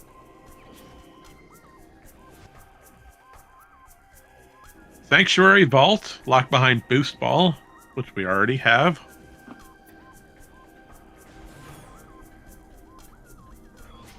Oh, Sank Temple access. That's technically locked behind Echo. Hive Temple! Congratulations! You have a guaranteed Quadraxis fight. Watch Station access. That's a free one. Gathering Hall. Well, we need Spider Ball Boost Ball for that, which we have. Dark Torment. Oh no! We gotta fight both temple bosses!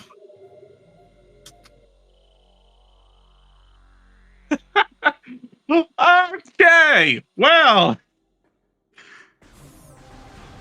Thank you, Reed, for a fantastic evening here today at SpeedGaming. I'll say this again for everyone listening at home. Your STKs are posted below. They're not bad, but we have two that make a bit of a headache. We have Hive Temple, which is required Quadraxis. In order to defeat Quad, we need Annihilator to get out of the room, so we need Annihilator. Although we could do gate skip backwards. No, Annihilator's still needed though. We also need to do Dark Torvus Temple. Meaning, we need the Chica keys. We need the Dark Torvus keys. Those keys can't be skipped. Those keys can be lit practically anywhere, including one on a Morbus. It's happened. Is it going to happen today? We don't know. We don't have the information for a Morbus yet.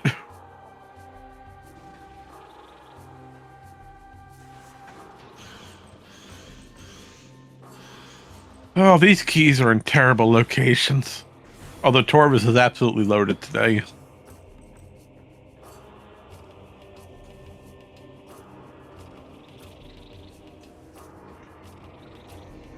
And it looks like Elias is done in Sanctuary for now.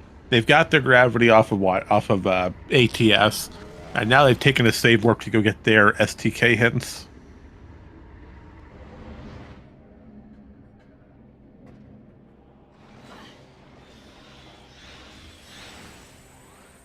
Do we have to check a keys hint? No, we do not have to check a keys hint yet. Nor do we have to check a keys yet, KRAR. We are still missing that hint. Furthermore, are any in Sanctuary? It's a possibility. And I know what you're going for. Yes, it is possible for a Chicka key to be on Airy.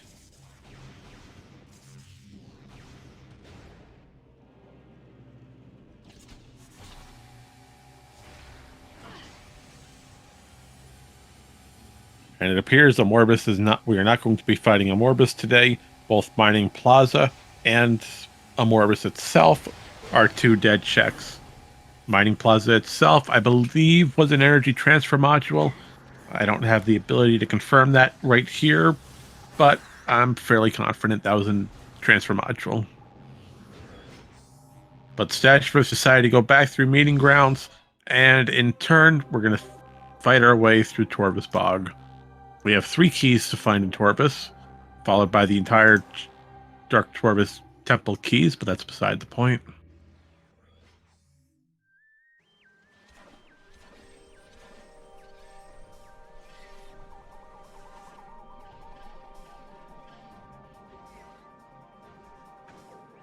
Oh, yes, Wyron, we have a long way to go. This race is nowhere near over.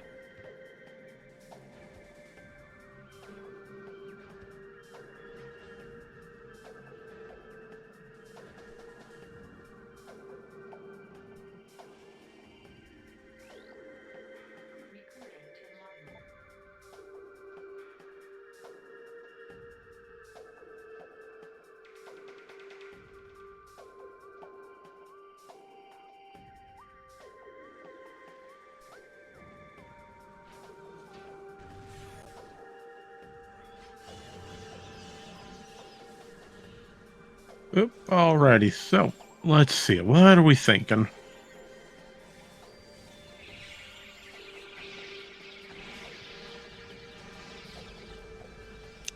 Well, there's a lot that we have left to do. We've got the entirety of Torvis Bog. We have practically all of Lower Torvis.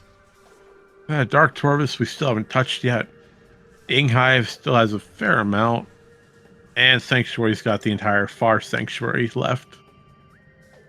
We still have no clue where main power bombs are, but we do have Dark Visor, so that gets us Sanctuary logical access. But step 1 for Stachifer, do Torvis Temples and get Torvis Energy. That way you unlock Lower Torvis. Lower Torvis has an invisible barrier where it needs the item from Torvis Energy Controller to be collected before we can access Lower Torvis.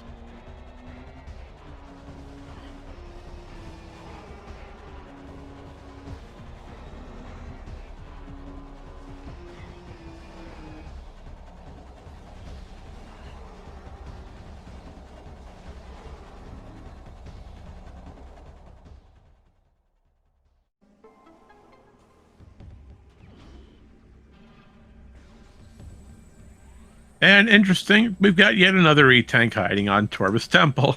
You know, at this point, we've got plenty of energy that I doubt we're going to die. But now that I say that, we're probably going to have something ridiculous happen to us. We're not going to jinx this any more than it needs to be, shall we?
Oh, what was that hint? Unfortunately, I couldn't read it in time. I apologize. I was reading another hint.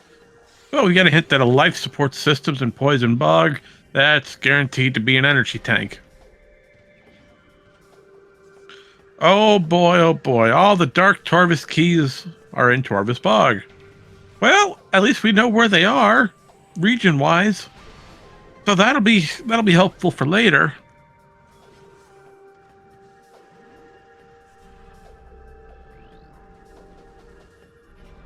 And we got a hint here on Elias telling us a major upgrade is in Dark Torvus Arena. Okay, well, we are still missing Annihilator Beam, and we are missing Echo Visor. It's possible Annihilator or Echo. It's possible Annihilator or Echo is on Dark Torvus Arena. And, well, we just got confirmation Annihilator Beam is in Dark Torvus. I'm going to bet a good amount that Boost Guardian might have our Annihilator Beam. It's not a terrible location. Annihilator's not used heavily in Dark Torvus. There's only really one item locked behind it. But Torvus pretty much has everything that we need. I mean, number is correct.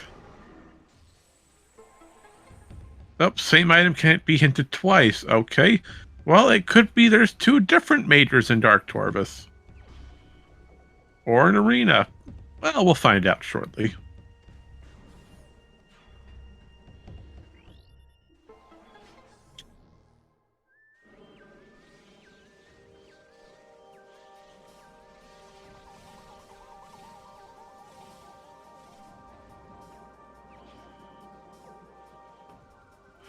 All right. Oh, we got a nice little small trick here by Elias. We're doing a bomb space jump to get to a higher platform.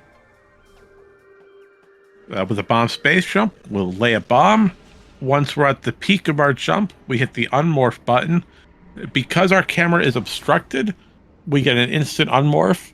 And once that happens, we have roughly a 3-frame window to input a space jump.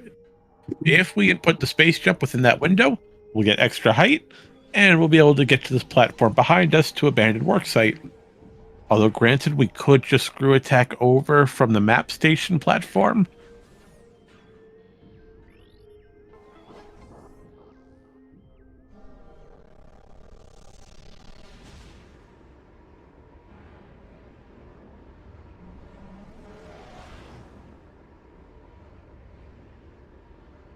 Well, yet another power bomb expansion. That's fantastic.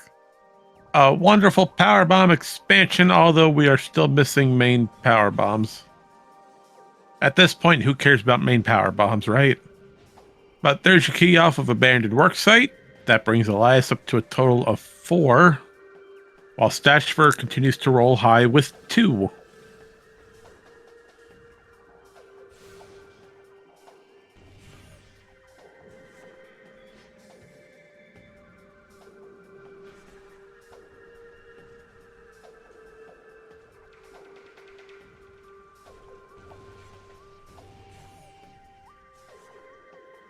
All right, so that makes 4 keys for Elias. We got a handful more to go. Stachifer's making their way towards lowering the gate for Dark Torvus Arena. This gives us a nice little shortcut between Forgotten Bridge and Dark Forgotten Bridge. Makes getting to the mainland of Torvus a lot easier.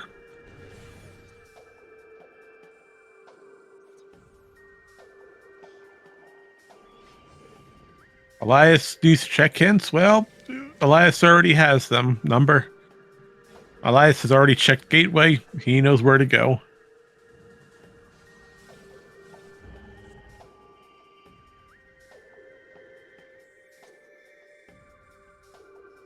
All right, so step 1. We are going to do Torvus Energy Controller and unlock Lower Torvus. Step 2. I strongly recommend that these runners go towards Dark Torvus Arena. You have a hint that tells you Dark Torvus Arena is a major. You're only missing 2 majors. Other than that, you also have information that a major upgrade is in Dark Torvus. So sticking to Dark Torvus is a really good idea. Although granted, if Annihilator Beam is in this early section of Dark Torvus, there's a possibility that one of your Shika keys is locked on Transit Tunnel South, and TTS is Annihilator locked on both sides. So if you find Annihilator before Lower Torvus, you could set yourself up to get a potentially locked ST red key. You never know. It's possible. But anything's possible when you play Echoes, especially when you go through a reed seed.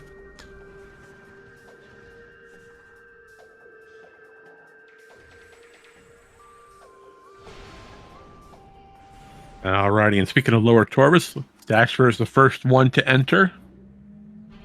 It is time to dive into the flooded depths of this once prominent land.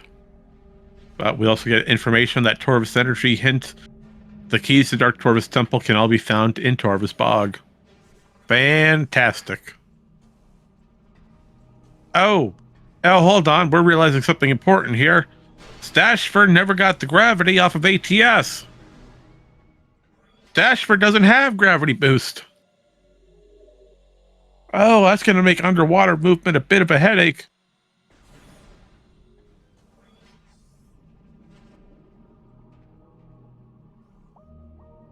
There we are. We are now underwater. Well, Elias going to get ATS that gravity boost first was going to be a smart play, since Torvus Bog has a lot of stuff that we need here in Lower. But since first step while we're in Lower Torvus, we really want to get Hydro Dynamo Station lifted. That way we can access Alpha Blog and get to the depths of Torvus. While we scan a blog to get information on what the blog is.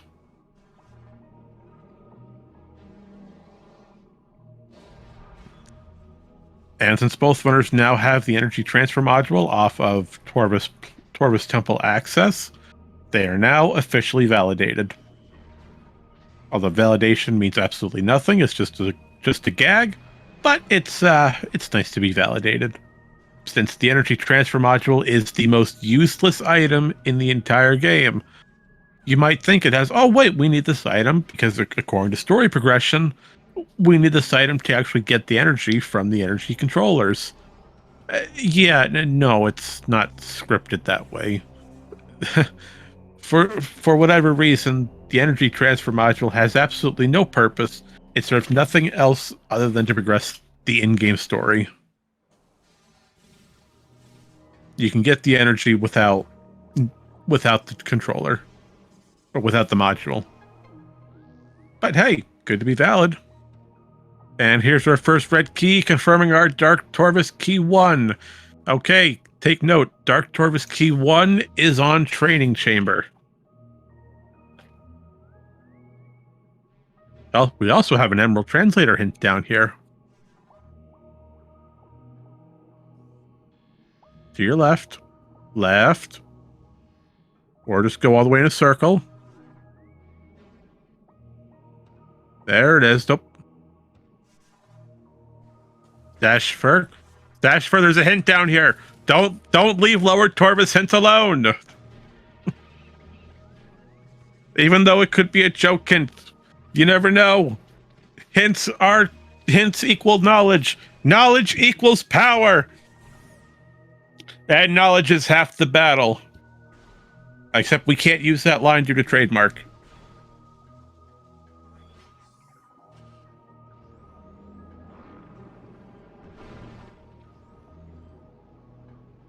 And that's absolutely fair, Op. Yes, reloading the room to activate the spinner. But I still like to give grief.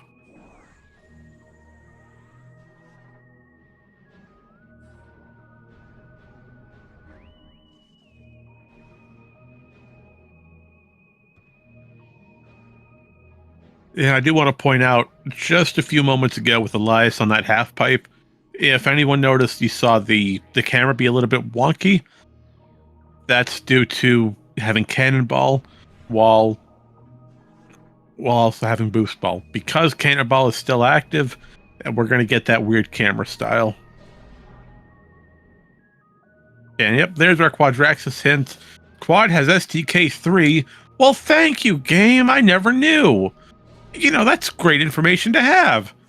Although, in all sincerity, that is a fantastic hint, especially if if you do Torvus before Sanctuary, which is entirely plausible because there's a Sanctuary elevator here in Lower Torvus. So that hint is actually really good, just not in this case.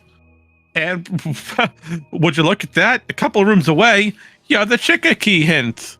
Or not the key, but you have Chica hiding STK. Well, thank you, game. And again, that's a really great hint to have. Just not in this context because we already have STK hints. But let's say Stachifer didn't get those key hints yet. Now he has knowledge that, oh wait, I need to do both Quadraxis and Chica. So, great hints in theory, just not in today's race format.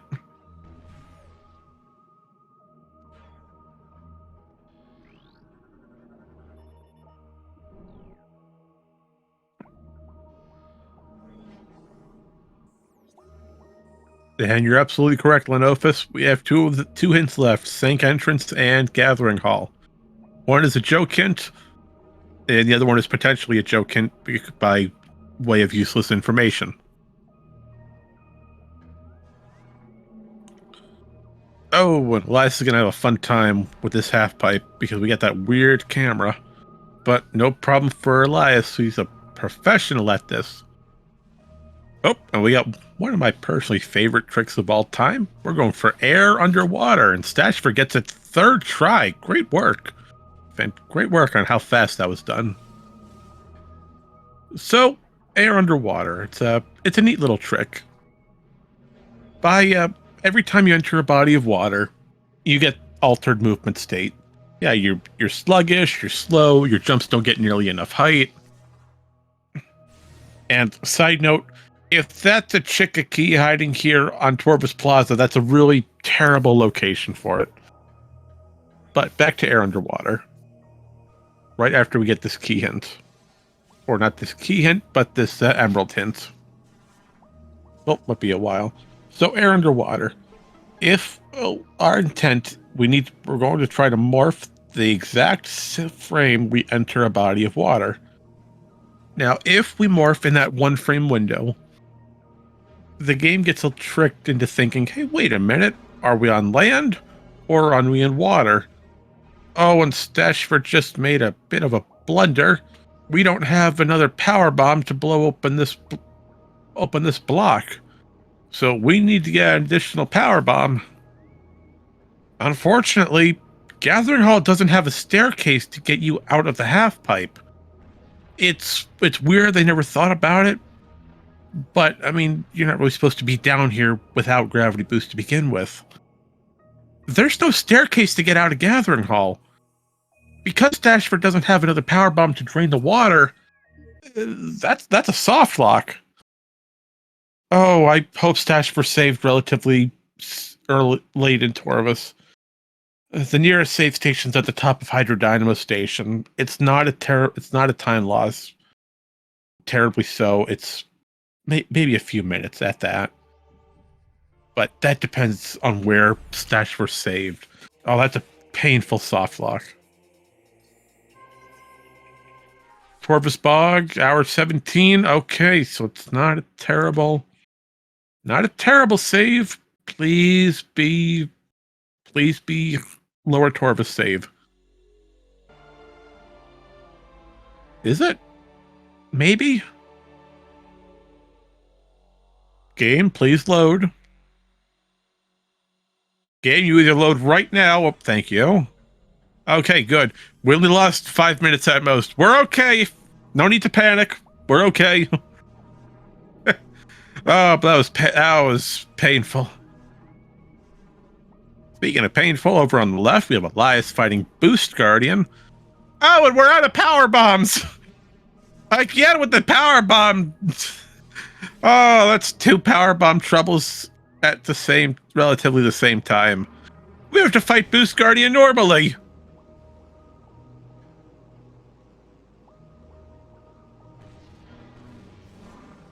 All right, so to quickly go over what's happened in the last 5 minutes. On the right, Stachifer tried to go for Gathering Hall. Because Stachifer only had one power bomb, they went into the half pipe, but they couldn't drain the water from Gathering Hall. And because Gathering Hall has no staircase in the half pipe, it's impossible to get out without gravity boost. So they had to take a reset. Back to last save, thankfully it wasn't far. Over on the left, Stachifer has no power bombs during the Boost Guardian fight. We have to fight Boost Guardian normally, which no one ever likes to do. It's troublesome, it's tedious, and it's lengthy. But the positive is, we have Light Suit to make Boost Guardian a heck of a lot easier. And on the positive, we also have Echo Visor here on the half pipe. So that's actually good to know. Echo Visor is here. And Stachifer again getting air underwater relatively quickly. Fantastic work. Again, that's a 1-frame trick. We need to morph the same frame we enter a body of water to get an altered state. Oh, and Boost Guardian had an Inghive key. Well, thanks, game. Now, we'll cover the Inghive keys a little bit later when we actually get to Quadraxis. But no, for now, Inghive keys are absolutely useless. We don't need them. And you'll see why when we get to Quad. Alright, Stachifer, please make sure you have plenty of power bombs. You have 2. Okay, we have enough. Now we can drain the water. And now we can do Gathering Hall as normal.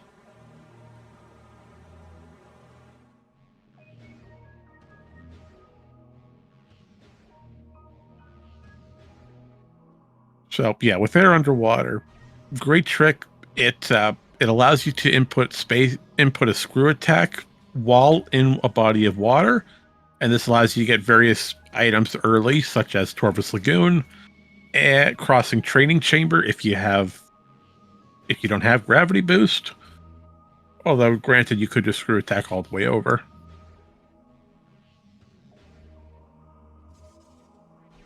But most importantly, Hydro Dynamo Station, it allows you to get all 3 locks scanned without needing to go through the entire perimeter of Lower Torvus. Oh. So what's here on Poison Bog today? Well, would you believe me if I told you it's yet another E-Tank? Well, you should, because it's right there. And that's yet another STK for Stachifer. That brings the total up to 5 for Elias, 4 for Stachifer. The one Elias has that Stachifer does not is Sanctuary Vault. Other than that, they're pretty much tied. Now, as for Lower Torvus, the only reason we're in Lower Torvus is because of Gathering Hall. That's the only STK down here. But we're also looking for the Chica key hints for Dark Torvus Temple. We only have knowledge on 1, and that's on Training Chamber itself, which is here in Lower Torvus. So we're still missing 2 keys, and not a lot of places left to find them. Oh, you're right, Leno. I apologize. I'm incorrect. So Vault and Watch Station access because Stachifer never went deep into Sanctuary. I love getting called out by chat. You know, it's my favorite pastime. But when you're sitting in a booth for nearly 2 hours talking constantly, some things tend to slip from the mind. But that's okay, that's what chat's here to. Chat's always here to give a friendly hand. And most of the time, chat's here to call you out whenever you make a mistake. But it's all in good fun.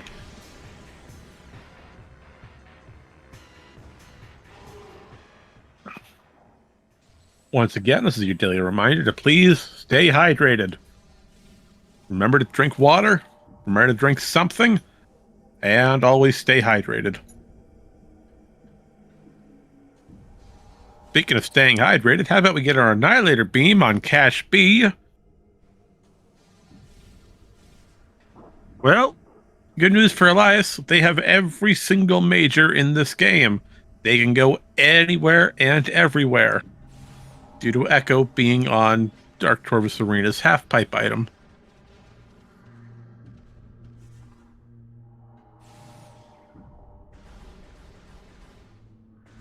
So, Lenofis, you're absolutely correct. We are in full go mode for Elias. All they need are the Dark Torvus keys, which they're still missing all 3. Dark Torvus key 1 is on Training Chamber. The other 2 are still unknown. Or, yes, Rika, that's a great way to put it. We're in go find my keys mode.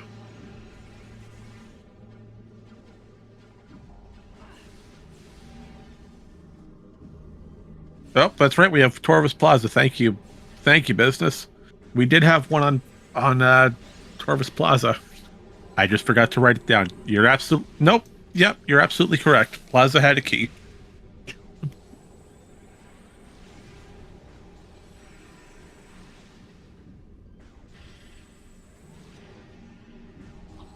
There you go. Got that wrote down. So that's good to have. That means we're missing 1. And if I was a betting man, I would say let's put that key on Alpha Blog. Mainly because Alpha Blog's a terrible fight.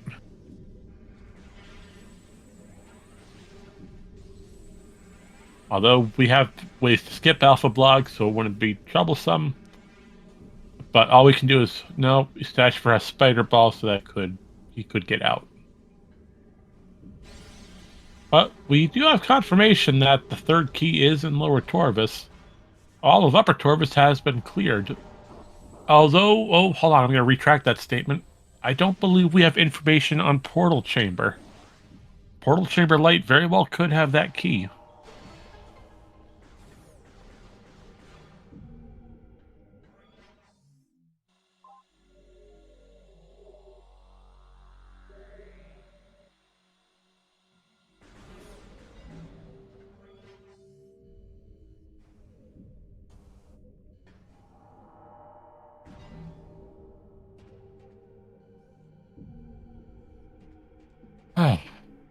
You know, don't you love Lower Torvus? It's such a calm, relaxing environment. The soft water of the ambience, and the relaxing music trying to soothe you away as you're halfway through the game. Oh, Lower Torvus can be a fun place to try to navigate.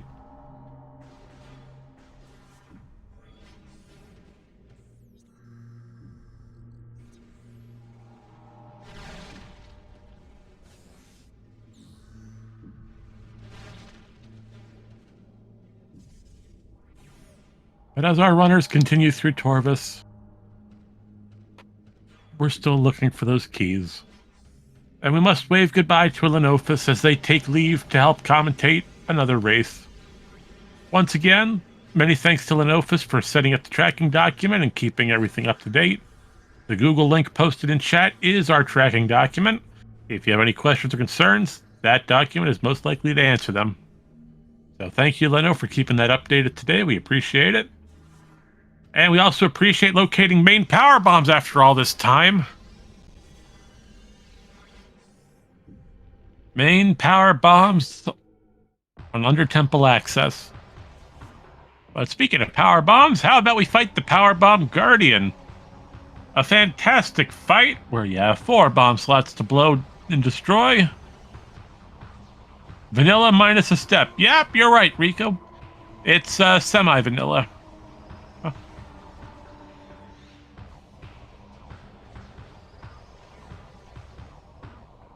But we also get the Gathering Hall hint once again, which tells us the Morph Ball system is in Dark Torvus Bog. That's useful, as that'll tell us that's our power bombs. Yeah, fun fact! Power Bomb Guardian's one of the very few fights that you fight entirely in Morph Ball mode. With... No, you can't really say Boost Guardian, because you do change.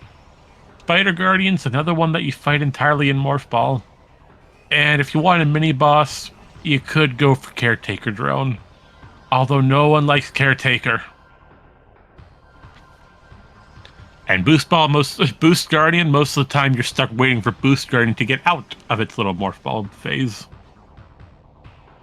So that's a fun little Fun little fact. Yeah, anything is better than caretaker drone.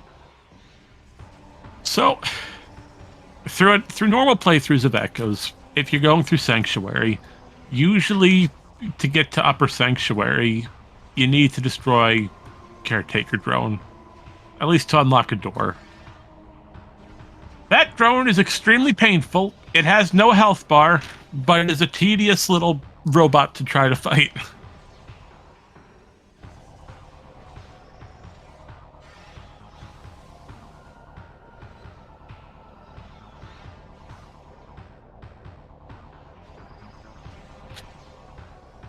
Well, we get yet another hint telling us Dungeon has a missile-related upgrade today. Can't go wrong with Dungeon, although we don't need it, so we're not going to go for it. But we'll definitely take information on the Chicka key. Chicka key with a Sky Temple key.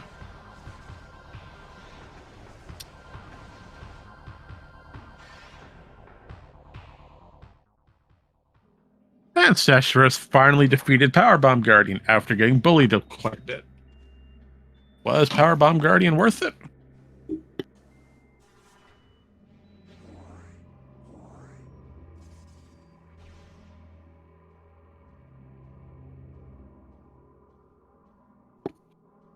Well, we're about to find out if Powerbomb Guardian was worth the trouble. Let us come off this spider track, turn around, do a shuffle, and find yet another E-Tank. Okay, game. You know, we go through all that trouble, and you reward us with more energy. I mean, that's very kind of you, but come on, give us something else. Let us see something other than an E-Tank.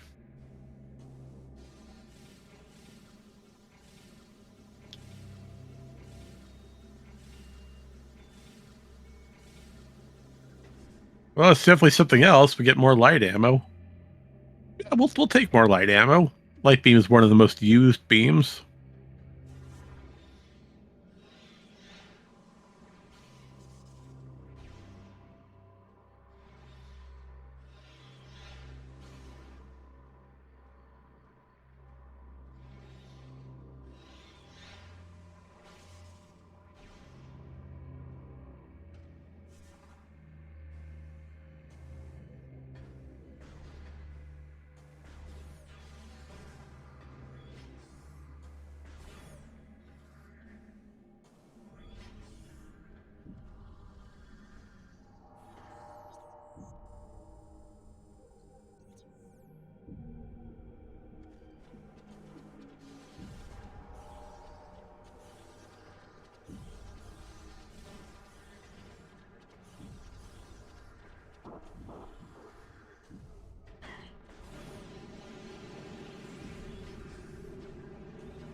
Oh, but either way, as we sit back and reflect on the wonderful time we spent here in this race, we've still got a long way to go.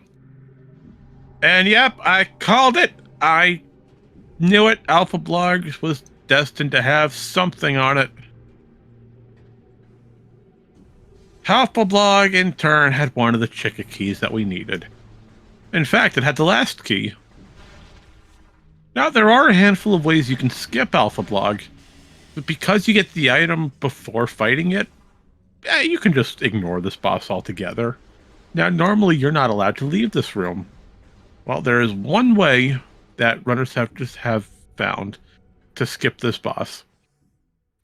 If we perform what's known as a bomb space jump, where we enter Morph Ball, do a bomb jump, get an instant unmorph, and then input a space jump, we can gain extra height, then activate our gravity boost to go onto a piece of standable collision, where we can just in turn go to the door.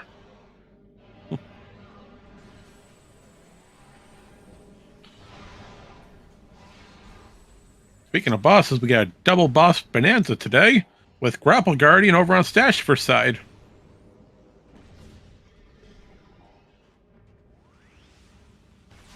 Oh, now if we had Sunburst, Grapple Guardian would be a cakewalk. But we don't know where Sunburst is, so we can't quick kill it. So we're just going to keep spamming our light beam at it. And for Elias, Alpha Blog has been defeated. Congratulations, you've destroyed the Alpha Blog. How do you feel? Well, I think we feel pretty dang good about ourselves, as it had a red key. But for Elias, that makes all 3 keys. I believe Elias has done Training Chamber already, because we got the hint off of it. So because of that, we have everything we need to go fight Sheka. Meanwhile, Stachifer and Grapple Guardian are having fun with super missiles. Fun times today. But please be careful when firing super missiles. They are extremely dangerous.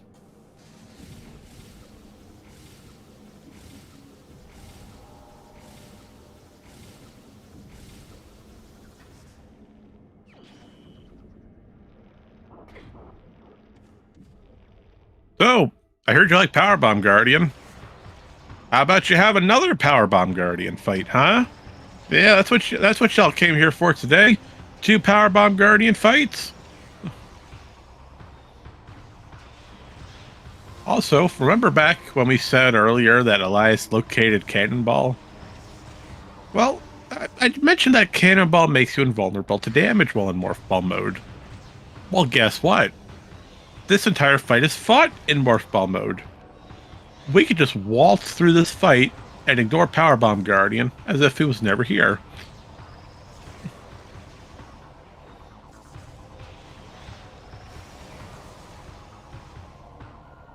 Now, Stash, you don't need to walk around Grapple Guardian. Just shoot the eye, not the tail. Shoot the eye. No, Stash, shoot the eye, not the tail. Focus on the eye.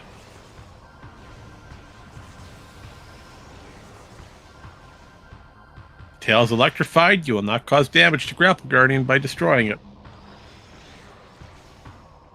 Shoot the eye. Oh, well, either way, doesn't matter.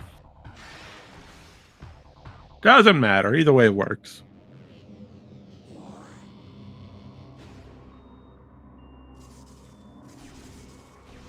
Just you're causing yourself a little bit unnecessary headache. Well, that's okay, as the boss is about to be defeated anyway. There we go.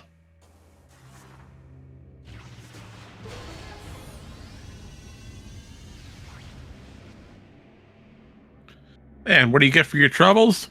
Oh, just a useful missile expansion.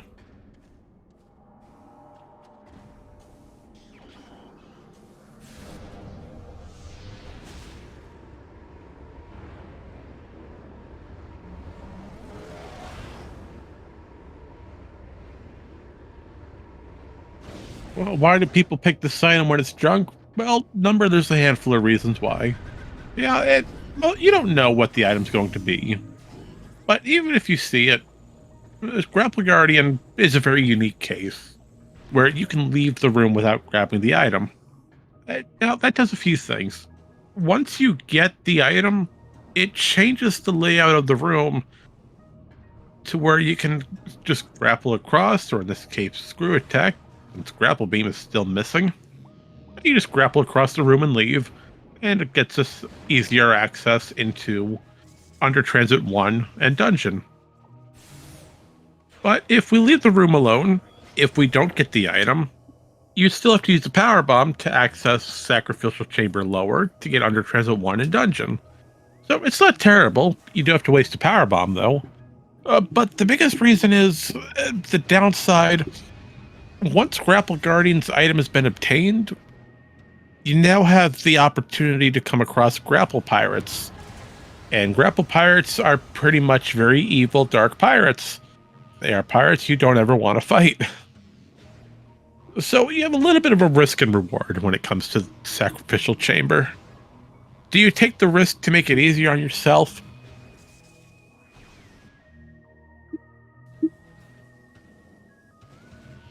Well, that's fair, Rico. Grapple Pirates lock the room when you have to fight them. You know, we don't have to mention everything bad about Grapple Pirates. Not like I forgot or anything. No, I totally forgot that they locked the room since I never fight Grapple Guardian.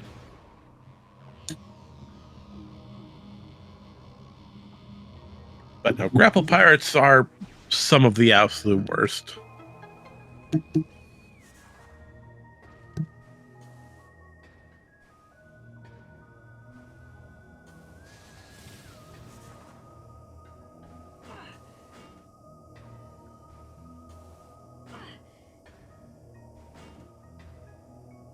Nope, and Elias is going for a little bit of a time save by jumping on top of the light to try to get to the light beam door a little bit faster. And hey, look at that! We got a working tracker from Elias now. Oh, good show there, number. We have a working tracker confirming we have 5 SDKs, every major, excluding Grapple Beam, although we don't need it. Oh, and that's why Elias does not have Boost Ball yet. That's interesting. Well, because Boost Ball was on FTA, Elias never went to that location. Okay, that explains why we've been doing all this. And Elias is still trying to jump on top of the light to get to the door, mainly because we have not activated the bomb slot yet to set the platforms for this room.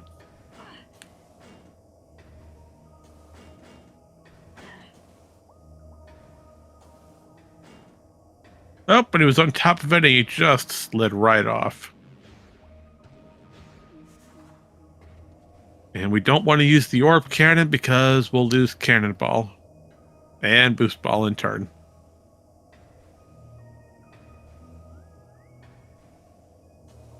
Also, for those of you in chat, I'd like to point out that we have another race going on over at SpeedGaming 3 with Storm versus Arrow Razor. That race is just about to get started, so if you're looking for more Echo's fun, be sure to check out SpeedGaming 3. We'll have Storm versus Arrow Razor with our one and only Lenofus and Marcus Mask as hosts.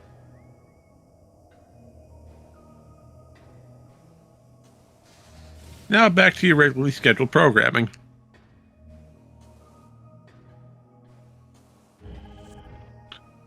All right, so we have another STK.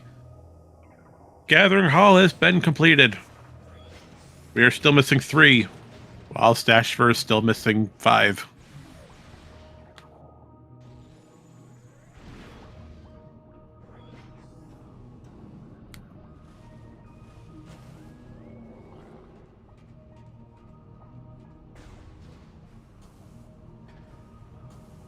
Yes, number 2 of the SDKs that we're missing are bosses. So that means Elias is really missing 1. So we are still missing, let's see, we did that one. Sank Temple Access, that's the one key that's not a boss.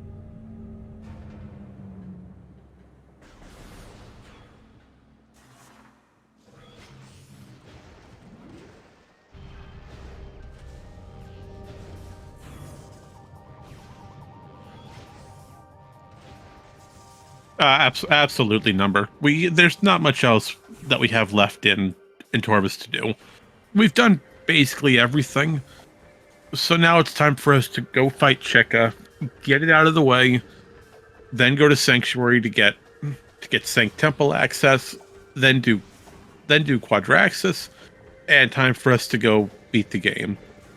As for Stachifer, we're still missing Echo Visor, and we're still missing Annihilator. Both of which we really want before doing quad. Echo Visor's not required, but it is extremely handy for us. And Echo, we know, is over by... Yes, logically it is required. Thank you, Rico. Required, yes. For logic. Do we need it to actually do the fight? No, but you really want to have it.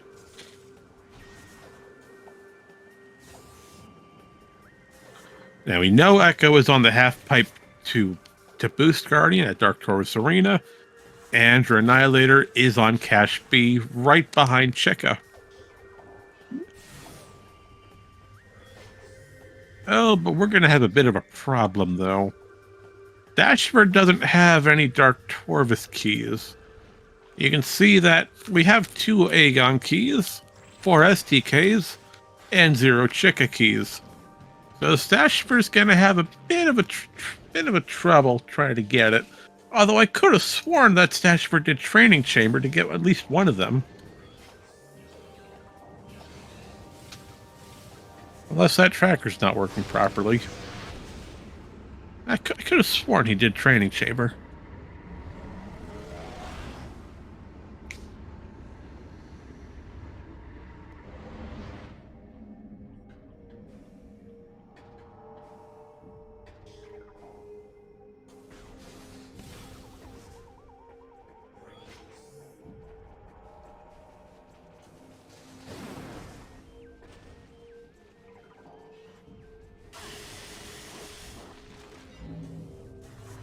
But that's okay. Even if we didn't do Training Chamber, we still got the Echo Visor here off of the half-pipe to Dark Torvus Arena. Hey ho! Look at that! We got the Echo.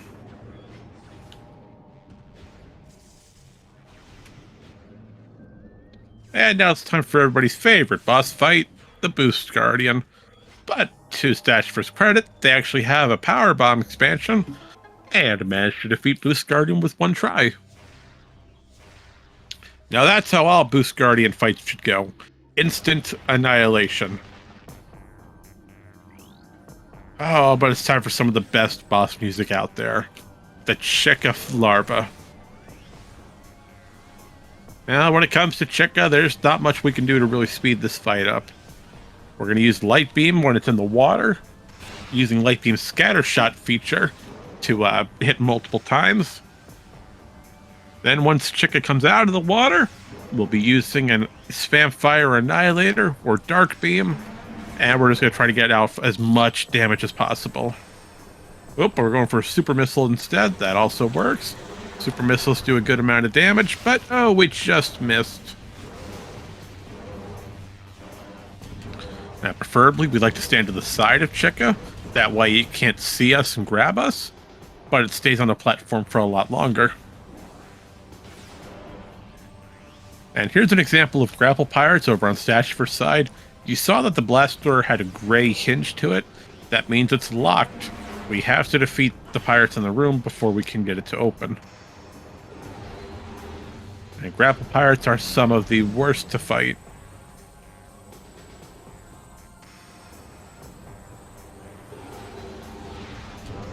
Oh, nice hit with the Super Missile on Elias' side.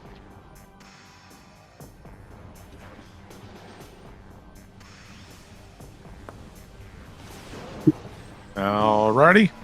Yep, Stachifer's out of light ammo.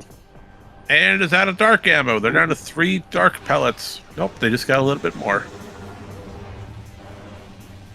Thankfully, yeah, just enough to get that fight done. Alright, you can kill Chica if you're fast enough, Elias. There you go, Chica's defeated. But wait, we still have the entire adult phase. Oh, but no, we don't. Remember how we had Cannonball all the way back over nearly 2 hours ago? Well, Chica Adult plus Cannonball don't mix. If you try to use Cannonball on Chica Adult, the fight ends. Yep, Chica will take Cannonball damage. That's 500,000 hit points of damage per successful frame. So, 500,000 is a lot more damage compared to Chica's health bar of less than that.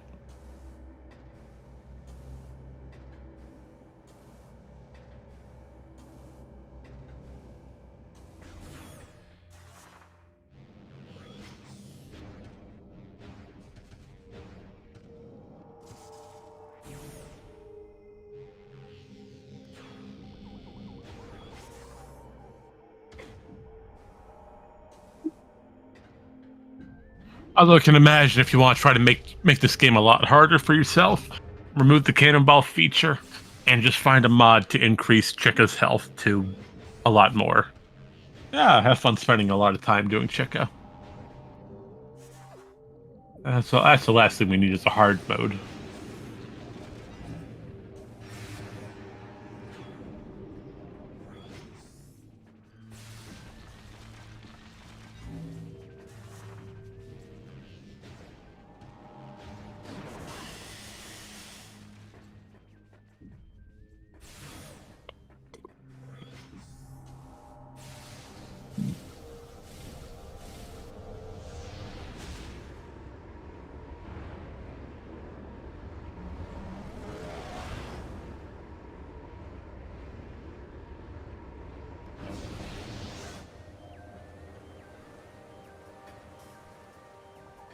All right, so let's see. What do we have left? Well, Elias has 2 keys to go find. We still need to get Hive Temple and Sanctuary Temple access. As for Stachifer, we're sadly still missing quite a lot more. We need all 3 Dark Torvus keys. We need to defeat Chica. We need to go through most of Sanctuary, Watch Station access, Vault, Hive Temple, Dark Torvus Temple, and Sanct Temple access. There's quite a lot left for Stachifer to do. Now, they do have Echo Visor. That'll make Sanct Temple access a lot easier. The problem? All of the Dark Torvus keys are in Light Torvus. We've got a lot more searching to do, as one is on Torvus Plaza, one is all the way back at Lower Torvus on Training Chamber, and the third one we found on Alpha Blog.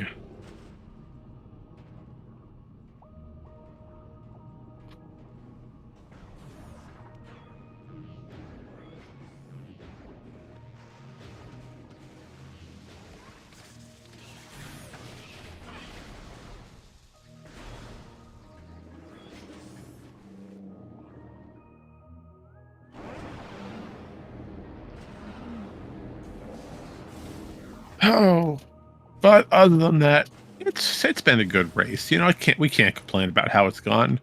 Yes, it is a little tedious trying to go fight Chica and Quadraxis all at the same time, and everything's so scattered about. But the good thing is we're all having fun, and it's not a terrible seed compared to what Rita's generated for us last time.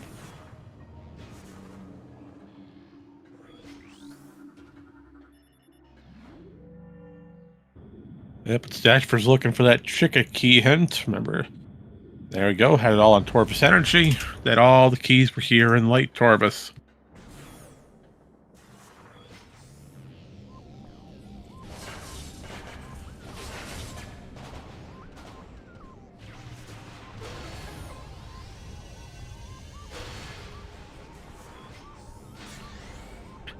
I'm going to point out real quick, looking at the race room that both Stachifer and Elias are in, the race room being how we manage the actual race itself.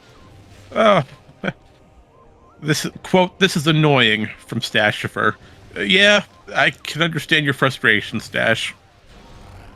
And then a question is if this seed is completable. Reed, when you start having the racers question if this seed can be completed, you've really done a number.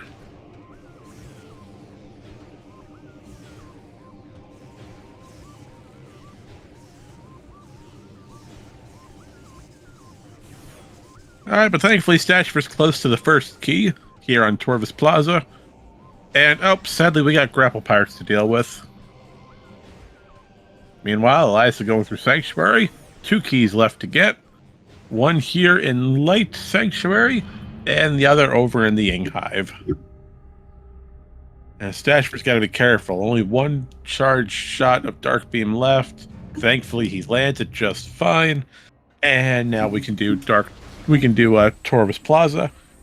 Although, we have to do this entire puzzle to get a key.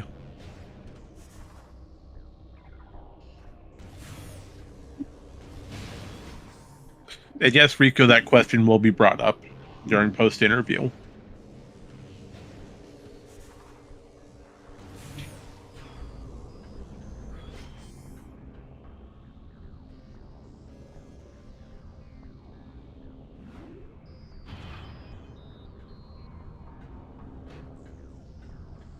Oh, and Stachifer just attempted to get Plaza Skip by landing on top of the Morph Bridge. Now, unfortunately, that bridge does have a flag where if you're on it, you have to be in Morph Ball mode. Unfortunately, he was in the wrong area for that skip. But we did lay a power bomb to destroy the Sporb. Oh, unfortunately, it looks like the Sporb did not get destroyed.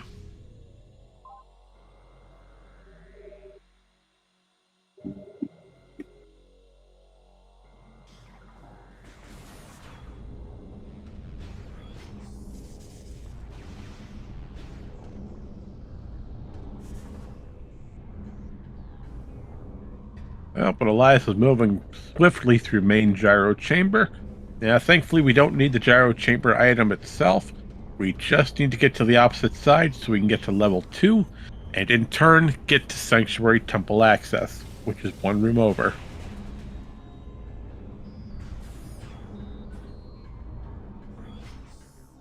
And here's why we needed Echo Visor. Well, at least one of the reasons why we needed it. You see that key down there in the little glass container? How do you think we get that key? Well, we gotta go through that little tunnel. And it looks like Elias is going to go for it in a non-conventional manner. Normally we need Dark Visor Seekers to unlock it. But because we still have Cannonball, Elias does not want to lose it. Although Cannonball does help with the Emperor Ring fight.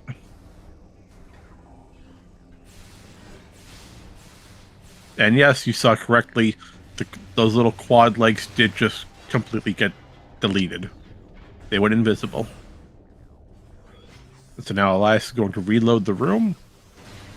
This way, it's on a different layer. Oh, looks like we're just going to go all the way around, are we? Oh, don't fall to the bottom of the room, Elias. Good save. Falling to the bottom of the room will force dark quads to spawn. We don't want that to happen because those dark quads can be a bit of a hassle. Their aim is impeccable. Now I can only imagine that Elias is still hunting for boost balls, that way to get the Quadraxis fight done easier. Although we don't need it, Cannonball's boost ball feature will end the fight properly and let us get through phase 3.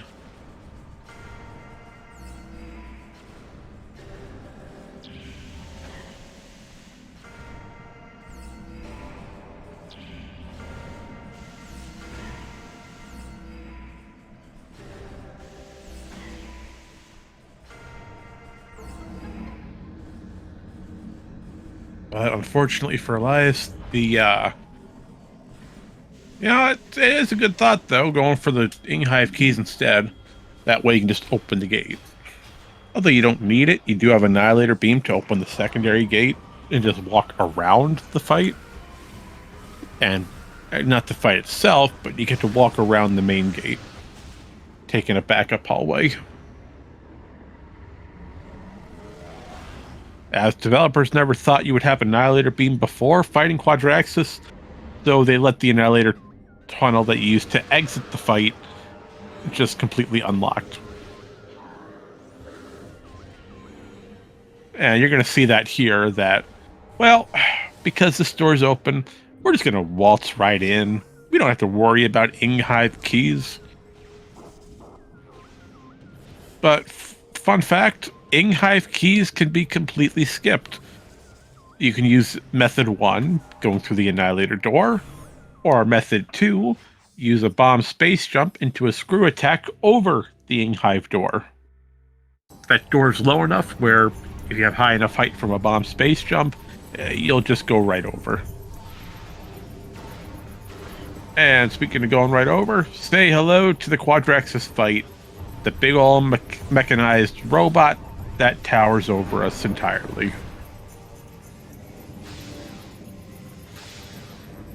While Stachifer continues to fight grapple pirates with a lack of dark beam ammunition. And a lack of light beam ammunition. Stachifer, I strongly recommend you find the nearest ammo refill station, although granted the nearest one's not until landing site or Dark Torvus. But since you still have to fight Chica, that might be your best chance. And we are out of missiles to open that missile door for a portal chamber. But we can get some off these little storage pods. Well, and the second leg has been destroyed. Time for the third leg of Quadraxis.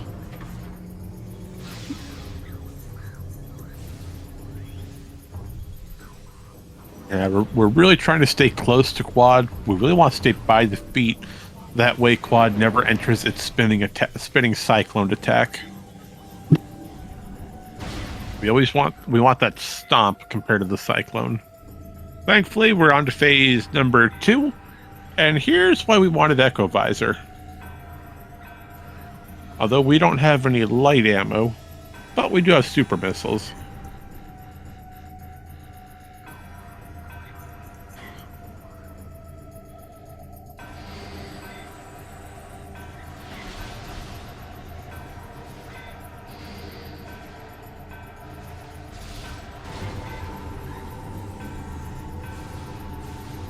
Yep, and phase 2 is all about using Echo to destroy the antenna receivers for quad. That's why we wanted Echo Visor, so we could actually lock onto these receivers. If we didn't have Echo, we would need to manually aim to destroy them. It's not terrible for the manual aim, it's just a little tedious, especially with the mini quads shooting at you. Oh, and Stachifer has returned to Temple Grounds. No, we don't want to go to Temple Grounds. We want to stay in Torvis.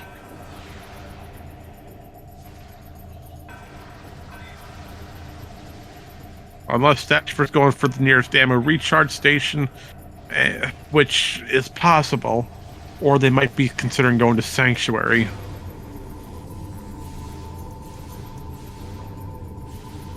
Well, looks like Stachifer's deciding to go towards Sanctuary Fortress. And that'll be good, because, well, you have the gravity boost. And it's either, with that gravity boost, once we get it off of ATS, that lets us leave Alpha Blog. Although we could leave without it, except that requires us to take a dip into Dark Torvis and go through Under Temple again. It's not tedious, it's just out of the way. Little bit of a time loss.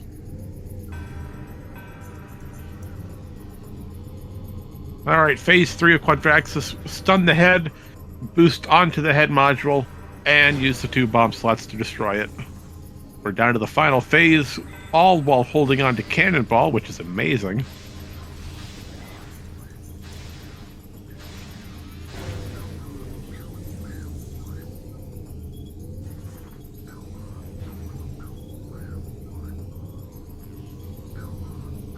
Oh, can you get it in time? Oh, absolutely. And Quadraxis has been defeated. There's your 8th key to the Sky Temple, with the last key being on Temple Access. And we don't need to return the energy whatsoever. The energy is absolutely useless to us. I agree, Rico. It's probably to use the cannon to get the key easier without needing to do a well-timed screw attack bomb space to get it.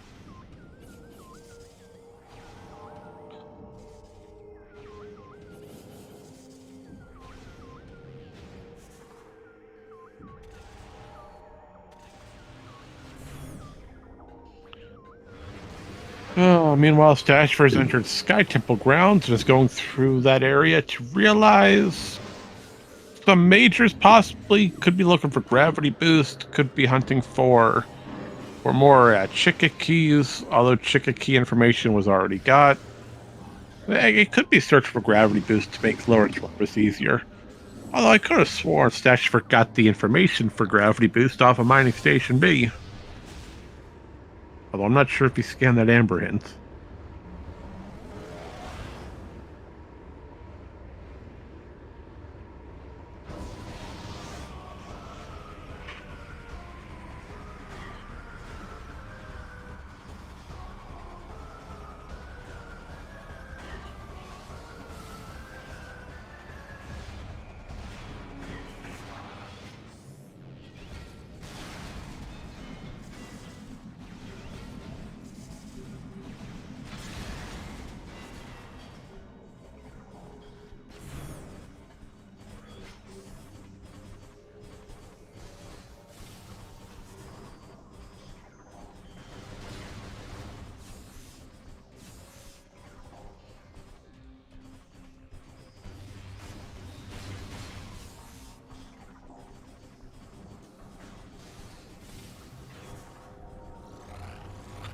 Alrighty, here's your last key, Elias.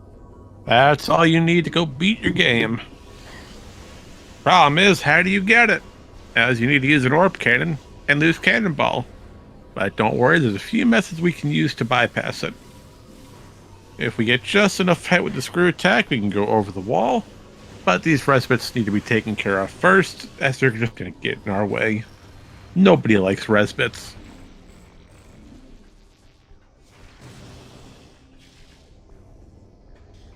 Meanwhile, Stachifer having fun with an echo puzzle over in Profane Path.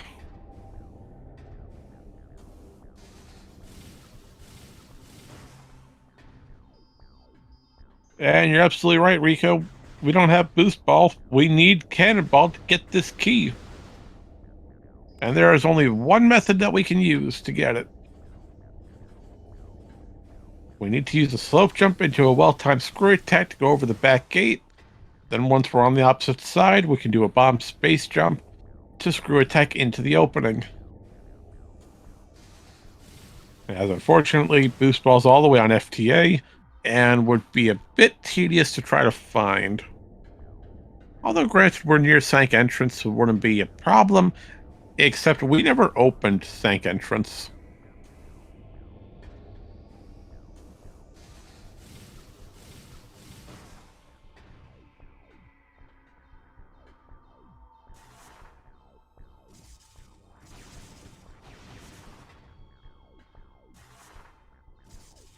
Oop, Elias opting for a bomb space jump onto a piece of standable collision to bypass the door. Or not the door, but the gate. Can we get high enough for it? Well, it is possible. It's just a matter of making your jump right. And making sure the camera works with you.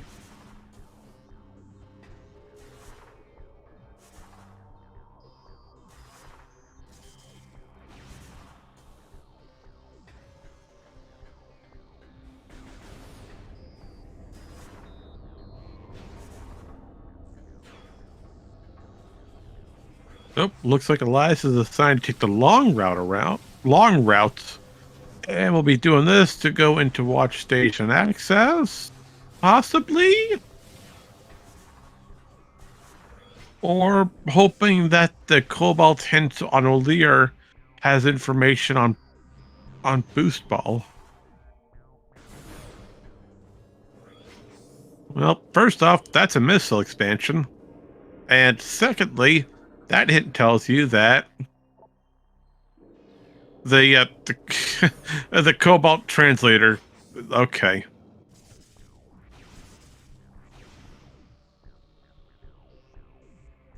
Well, we used the Cobalt translator to get information on where the Cobalt translator was. Thank you, game. That is extremely useful information.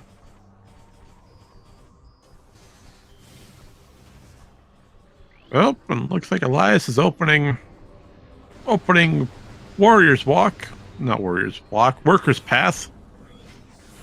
It could be setting up to get an out of bounds, or might be fighting Spider Guardian in hopes that Spider Guardian has the boost ball.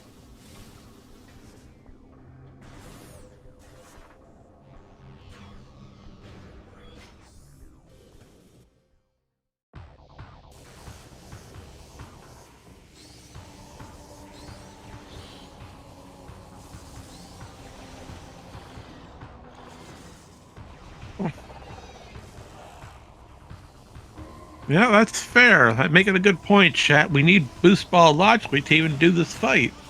So it can't be locked on anything behind here. So why are we fighting Spider Guardian? Unless we're using this as a detour to get to a different portion of Sanctuary? Except we have Light Beam and Cannonball, which that boost ball works on the kinetic spinner. So that would work, or we could go through main gyro chamber. So I don't readily see why we're doing this fight at all. I can't think of any logical reason. Maybe he doesn't like pill bugs. That's fair, Rico. Maybe he doesn't like them.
And yes, I know we're staying commentary's a little bit quiet during this boss fight, and while Stachifer goes on a wild key hunt. But to be fair, the Spider Guardian boss music is pretty nice.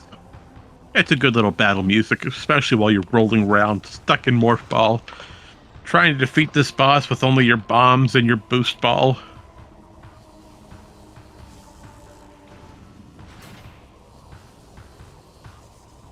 As for Stachifer, we're still looking for 5 keys and a gravity boost.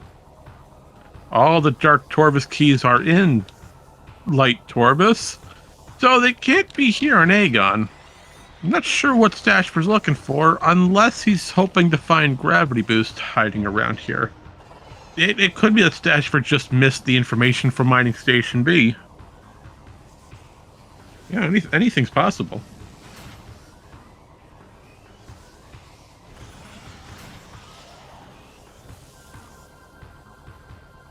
But fun little fact with Spider Guardian, it's almost dead. And this fight is over. That's the best part about Spider Guardian, is the end fight.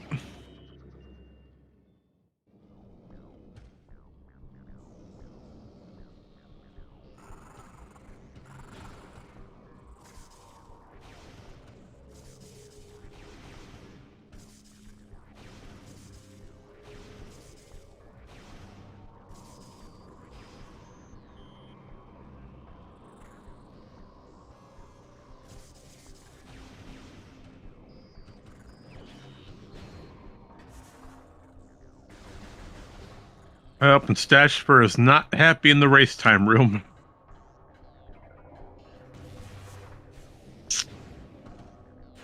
It appears Stachifer is extremely frustrated on how this match is going. And not based on the match itself, just based on the entirety of trying to find so little items. Not many locations are left. And, yep, not many people are satisfied when they play a Reed Seed. You're absolutely correct, Rico. Yep, and look at that. We got a missile expansion on Dark Oasis today.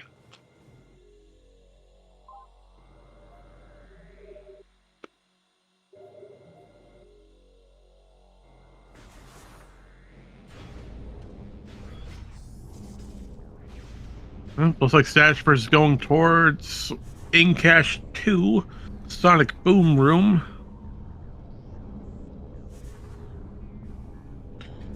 And now that we're on this opposite side of main gyro chamber, hopefully Elias goes for this trick again.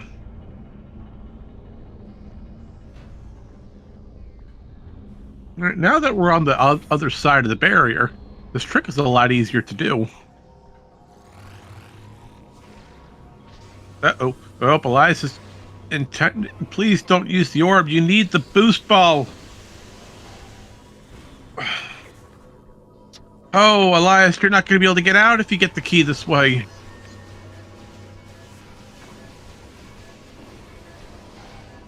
Oh, that's a soft lock right there.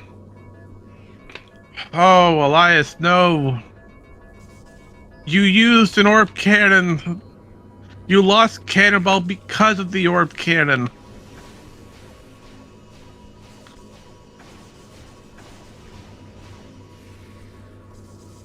That's a, oh man, that is not a good time, folks. 2 soft logs in this race so far, 1 from each runner.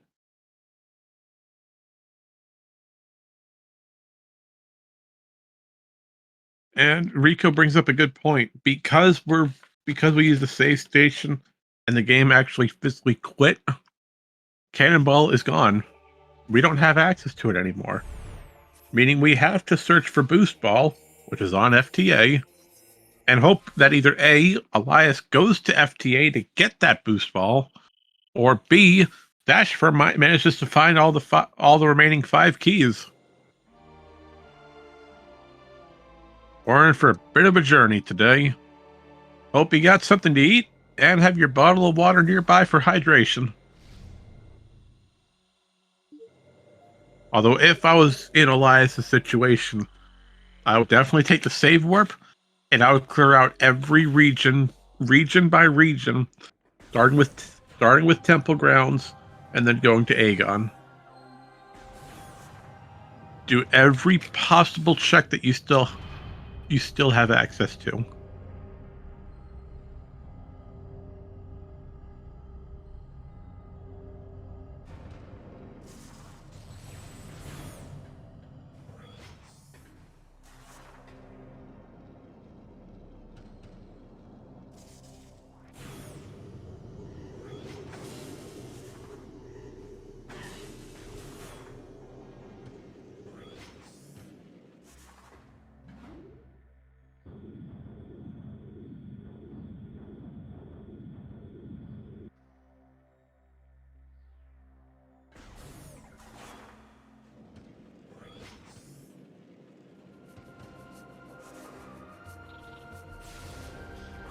Well, looks like first things first, Elias going for Planet Dark Worship. We're going to check some Sky Temple Grounds areas.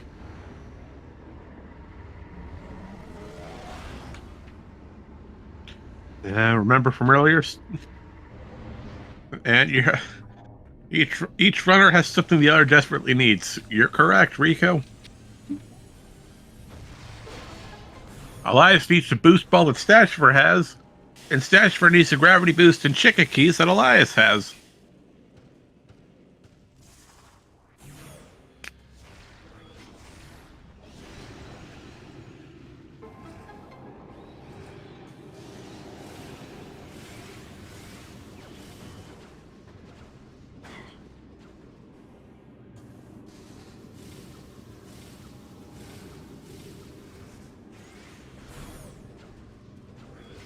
Oh, so far it's not a fun experience.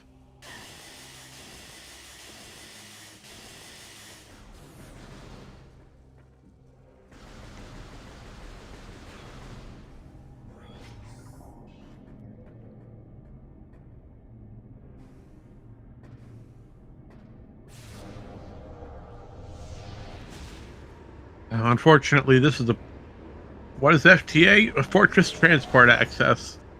There's a room nearby, GFMC compound, which leads right into Sanctuary entrance elevator.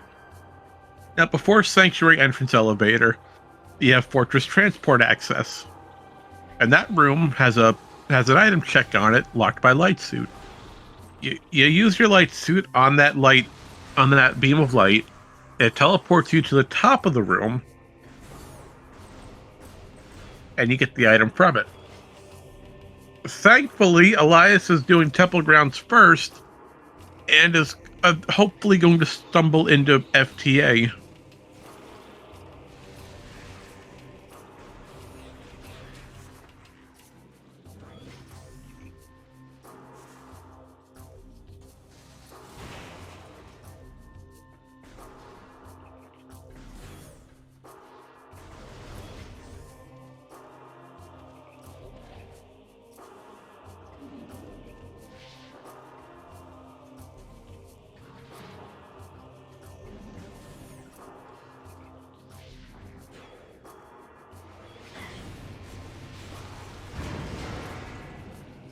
All right, now the moment of truth.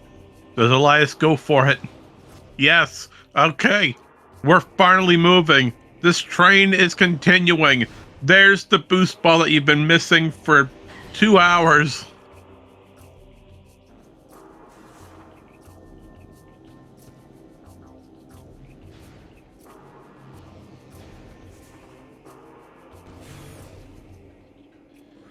Now it's time to go back to Sanctuary Temple Access, get that last key, and get out of here.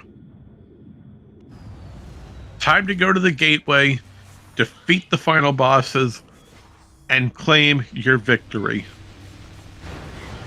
Unfortunately for Stachifer, they've just entered Sanctuary entrance and appear to be diving deeper into Sanctuary, which is a good thing. You know, it's good, but it's going to take a while because gravity boost is on ATS, Aerial Training Site. That's all the way in Inghive, and that's quite a distance away from Sank Entrance. So we do have a bit of a journey to make. And nice positioning. Elias just had that bridge destroyed while they were on it. That could, I believe that's because we have Quadraxis defeated, though the bridge itself is now destroyed.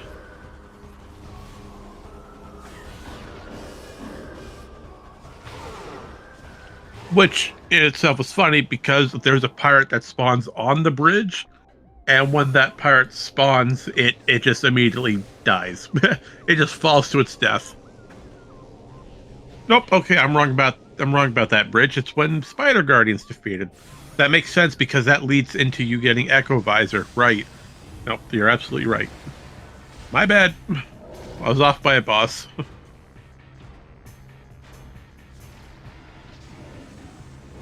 Oh, and hey, look at that. Nice high five. Both runners are in the same room. And unfortunately, you do have to destroy the Ink Smashers here.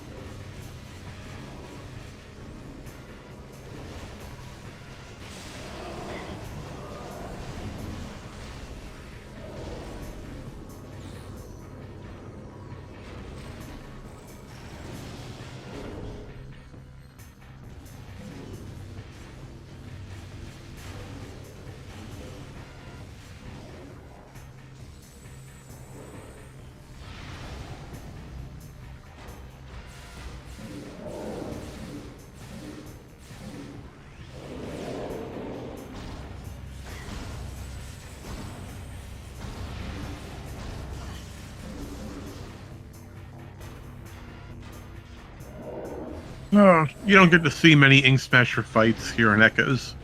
It's nice. They're a nice little challenge of a mini boss.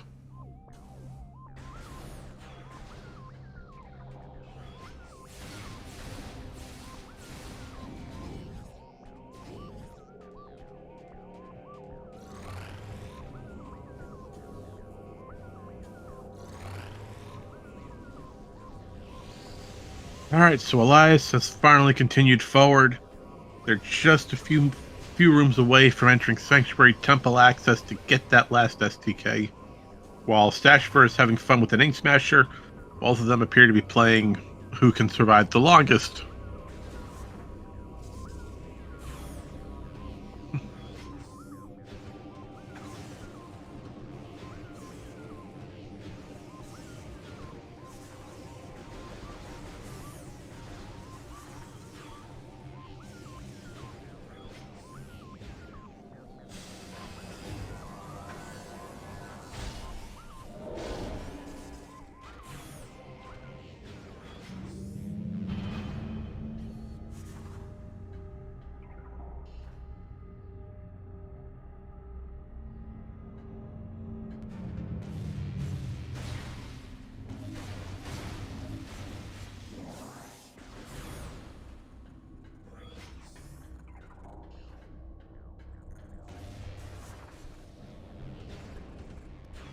Alrighty, so Stachifer is continuing through Sanctuary, checking every possible location, most likely an attempt to get that gravity boost. As that gravity boost was set up for Lower Torvus to get Stachifer some remaining Chica keys. Unfortunately, it's not here on Sync Map Station today. While Elias has everything they need to get this last STK.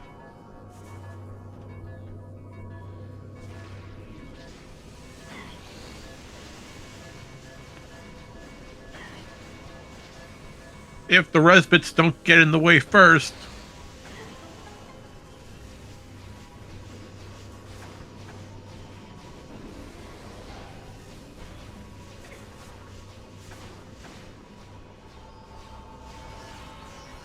And fun fact, at least what I consider to be a fun fact, Resbits take damage by cannonball. But you know something interesting? For some reason, Resbits take 4 times damage by cannonball than any other enemy. So if the normal cannonball damage is 500,000 hit points per frame, then if you multiply 500,000 by 4, you get a total output number of 2 million damage hit points per successful frame against a Resbit. Now, if you ever wanted to kill a Resbit that badly, you've got a way to do it. And yes, I completely agree. I agree that Resbits deserve it, Word. Word say you're correct. They do deserve it. Especially after Stachifer got hacked twice trying to fight those Ink Smashers.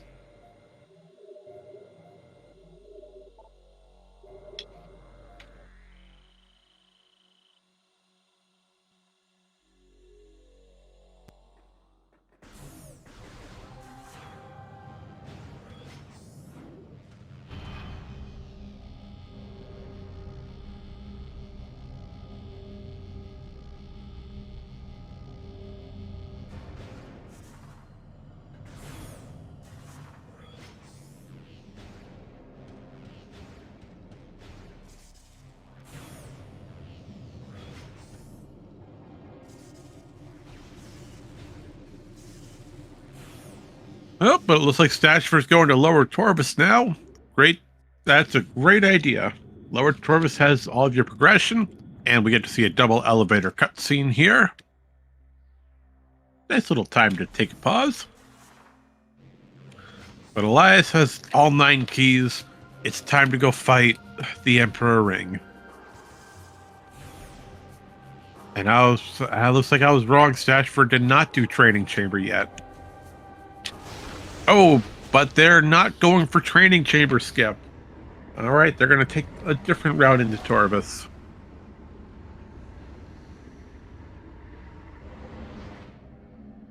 With Training Chamber skip, there's 2 methods that you can do if you're behind the statue. Number 1, you can boost off of the spider track, hold a very specific angle. I believe it's down to the right or straight left. And you go right over the shoulder of the statue. Or method 2, you screw attack over the shoulder.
Alrighty, this fight is almost over.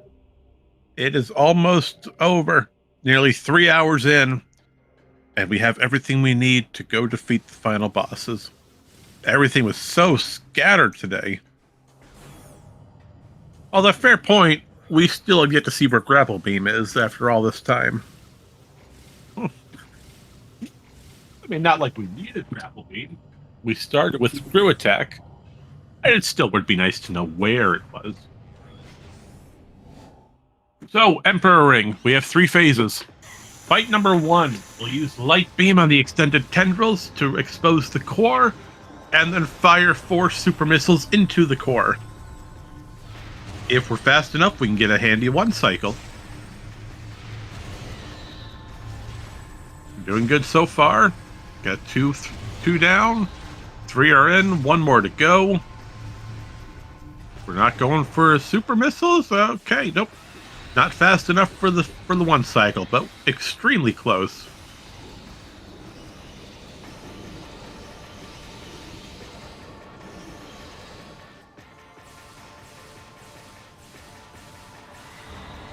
All right, one more super missile to the core will do it. Can we get a good lock? Well, we're just going to stamp fire annihilator. That works too. That also works. We got plenty of time. There we go. Emperor ring number 2. We're going to roll around on the exoskeleton, use bombs and/or power bombs to destroy the culverts. And fun to point out, Stachifer is doing Caretaker drone. We mentioned Caretaker earlier. It's the little mini boss in Sanctuary to get to Upper Sanctuary from Lower without needing to go through the long journey all the way around. Emperor ring number 3. Well, Emperor ring 3, there was meant to be an additional damage step where you had to destroy armor on Emperor ring itself. Now that armor was supposed to be damaged with screw attack. Now because the armor got removed,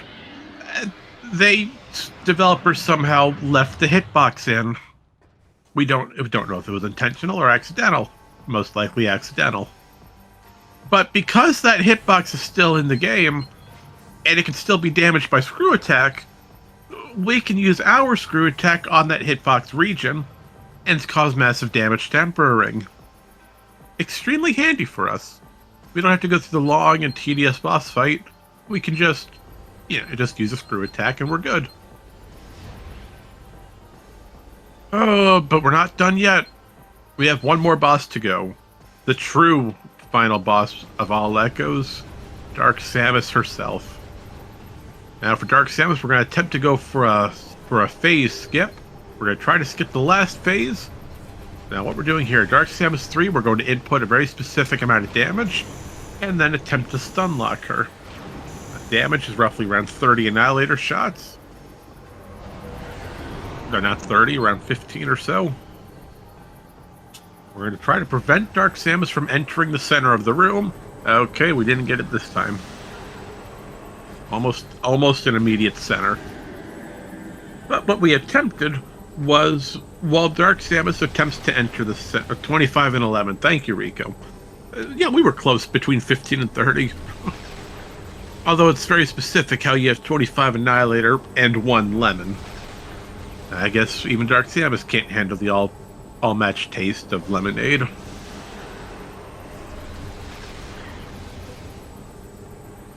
But what we attempted was to stun lock Dark Samus by firing missiles at her to force her to raise her shield before she entered the center of the room.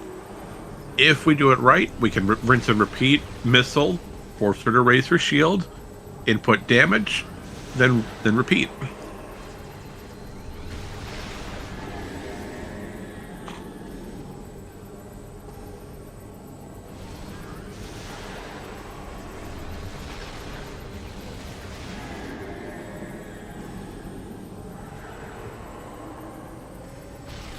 Oh, and it appears Stachifer got locked out in Cat West. That's okay.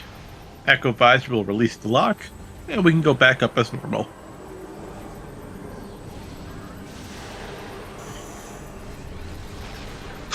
I've never seen that lock before, since normally we don't fight Caretaker Drone. But this is no normal tournament race. This is a Reed tournament race. And anytime Reed generates a seed, you know you're in for a risky time.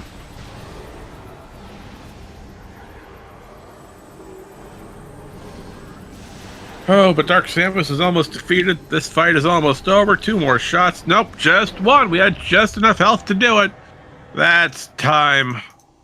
That's a final time of 2:55:40 with a forfeit from Stachifer. Good game. That was a long one, but good game to both runners. Yeah, bad, horrible, terrible. All great words to describe it, Elias. All right, so just give us a few minutes. We'll go ahead and get these runners in here for some post-game interviews, and they get to express to Reed their true feelings. So please bear with us momentarily.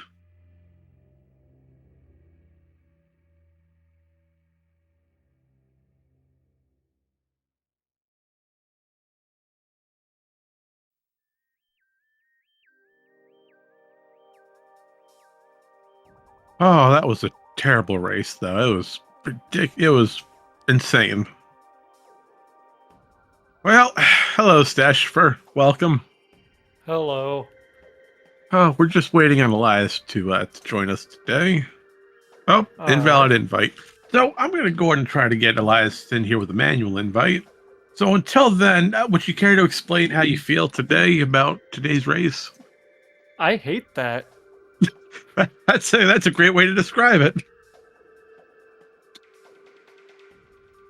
Hold on, almost got the manual invite. Where is it? Where's SpeedGaming? Or do I not have the authority to do that? Hold on. Yeah, no, I agree with Rico. My true feelings are not stream appropriate. I don't blame you. It's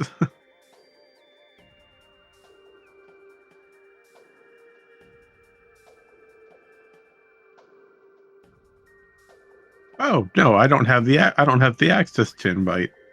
For some reason that's strange. Okay, I'll see if I can get read on that then.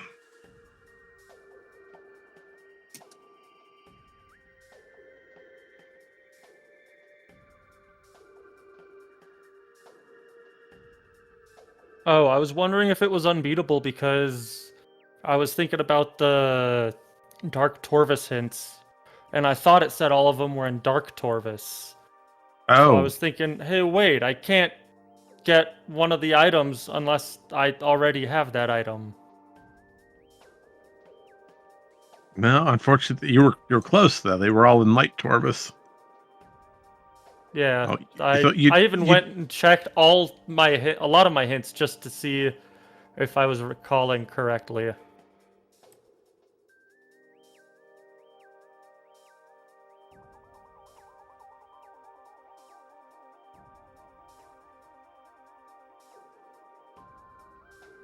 would you like to take a guess on where they were?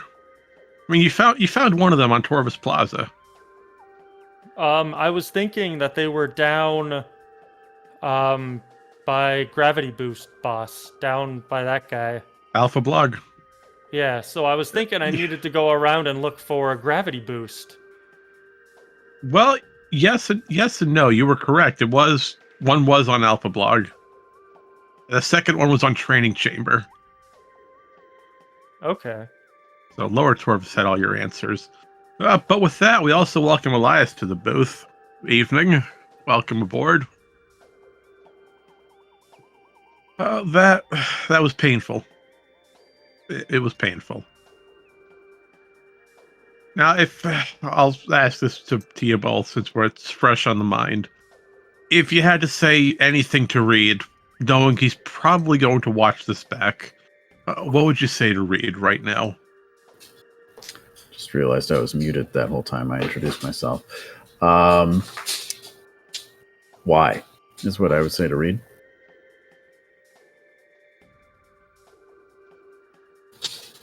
Yeah, that's it. Great feedback. just why? To be fair, before the race started, I asked Reed. I'm like, Reed, did you make this? He said maybe. He said I just wanted to know so that I could emotionally prepare myself for what is to come, and it was not enough. It was not enough. Yeah, I was upset because I thought I had a really strong beginning and then it really fell off. I know the feeling. I'll say this for basically an hour to an hour and a half in, you both were like neck and neck, repeating each other's steps. Yeah, for example, Stachifer, you went to Dark Aegon first. Elias, you went for Bomb Guardian first. A couple minutes later, you both flip flopped. It happened again in Torvus, and again trying to go for Sank Spider's side. You were just constantly doing the same things. And then the major route differences started to happen. Oh, Torvus was a catalyst. That's what happened. Torvus is stupid. Yes, it is. Sometimes we have to go stupid places. Yeah, speaking of the stupid places, Boost Ball and Cannonball. You know, I'm sorry, but it was watching you do Sank Temple Access Hey, you had a good idea doing this slope jump into a screw attack. You had the right plan. You It know, was and just- I've done it before, but no. What got me was you soft locked yourself. Did you realize that was a soft lock before doing it? Or I did, yeah. I was just hoping, praying, because what happened earlier is like, from my understanding with Cannonball. First of all, I hate the cannonballs in these settings. Cannonball should not be an item. Anyway, my understanding with Cannonball Boost is that you can't use it to boost off of spider tracks. But then when I was doing Powerbomb Guardian, I was like, wait, it's letting me do that. Maybe I can. So I go back to the Under Temple, not the STK in Lower Torvis, and I try the puzzle with Cannonball, and it works. I'm like, oh, maybe I'm fine. And so I'm able to do Quadraxis the same way. And then I get to that one, and I'm just like, I think it locks me in here no matter what. So I went and saved. I went and tried it. It soft locked me as predicted. And then I was like, well, I just got to go find Boost Ball now. And I was just bumbling around the map till I did. yeah, once you. I know. Oh, sorry. No, you're fine. What are you thinking? I was just gonna say I got boost ball relatively early. Once I got it, I was just like, if my routing had been a little different, I could have had this the whole time. To be fair, Rico's making a good point. You could do a bomb space jump or a double BSJ into the first part of the tunnel, and then use your Cannonball's mock boost ball to use the orb spinner. Yeah, But see, I know relatively how to do BSJs. I just don't know all the places to do them.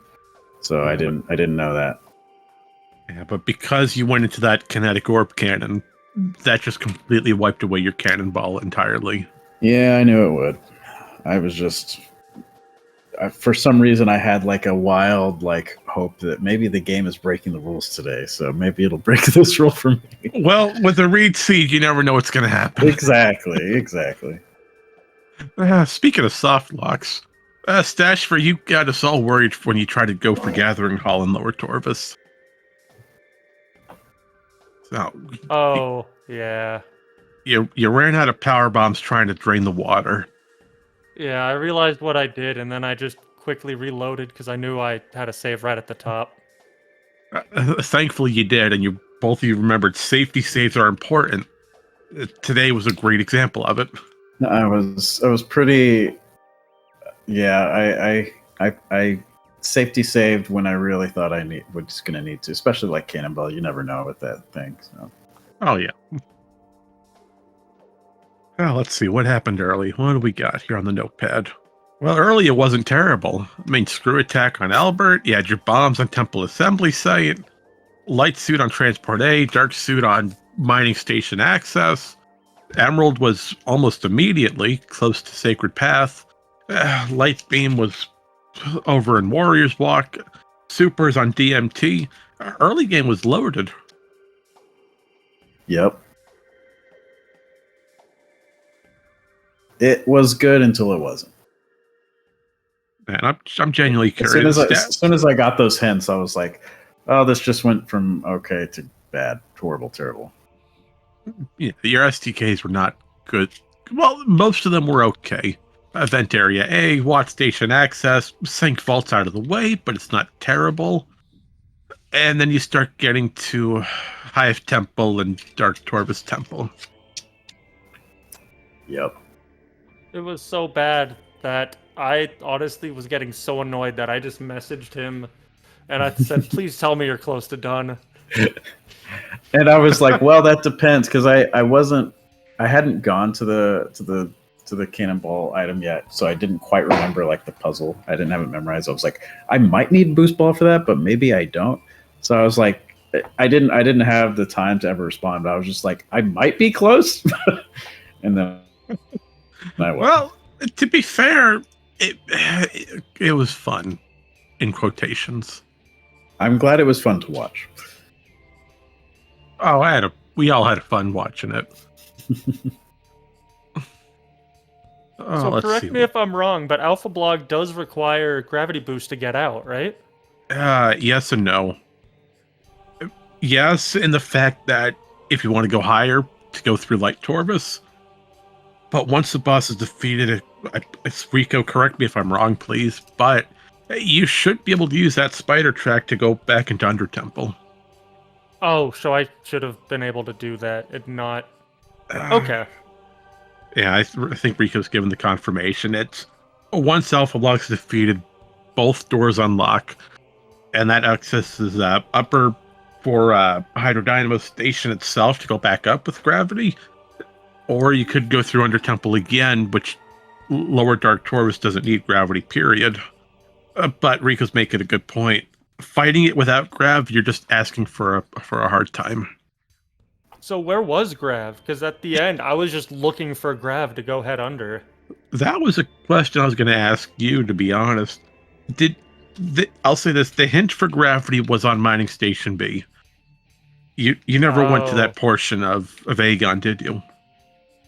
No, I did. I went and I checked the items, and I thought, oh, hey, they're not really. What is it? Yeah, they're not really useful, so I'll just leave. But I feel like I didn't have one of the... No, I don't think I had Boost Ball, so I couldn't have gotten up anyways, I think. You can scan the hint from outside the window if you just jump and catch it with your scan visor. Well, dang. Gravity Which is what I had to do. Aerial training site for your gravity, by the way. Oh, no. Yeah, it was in a fun spot.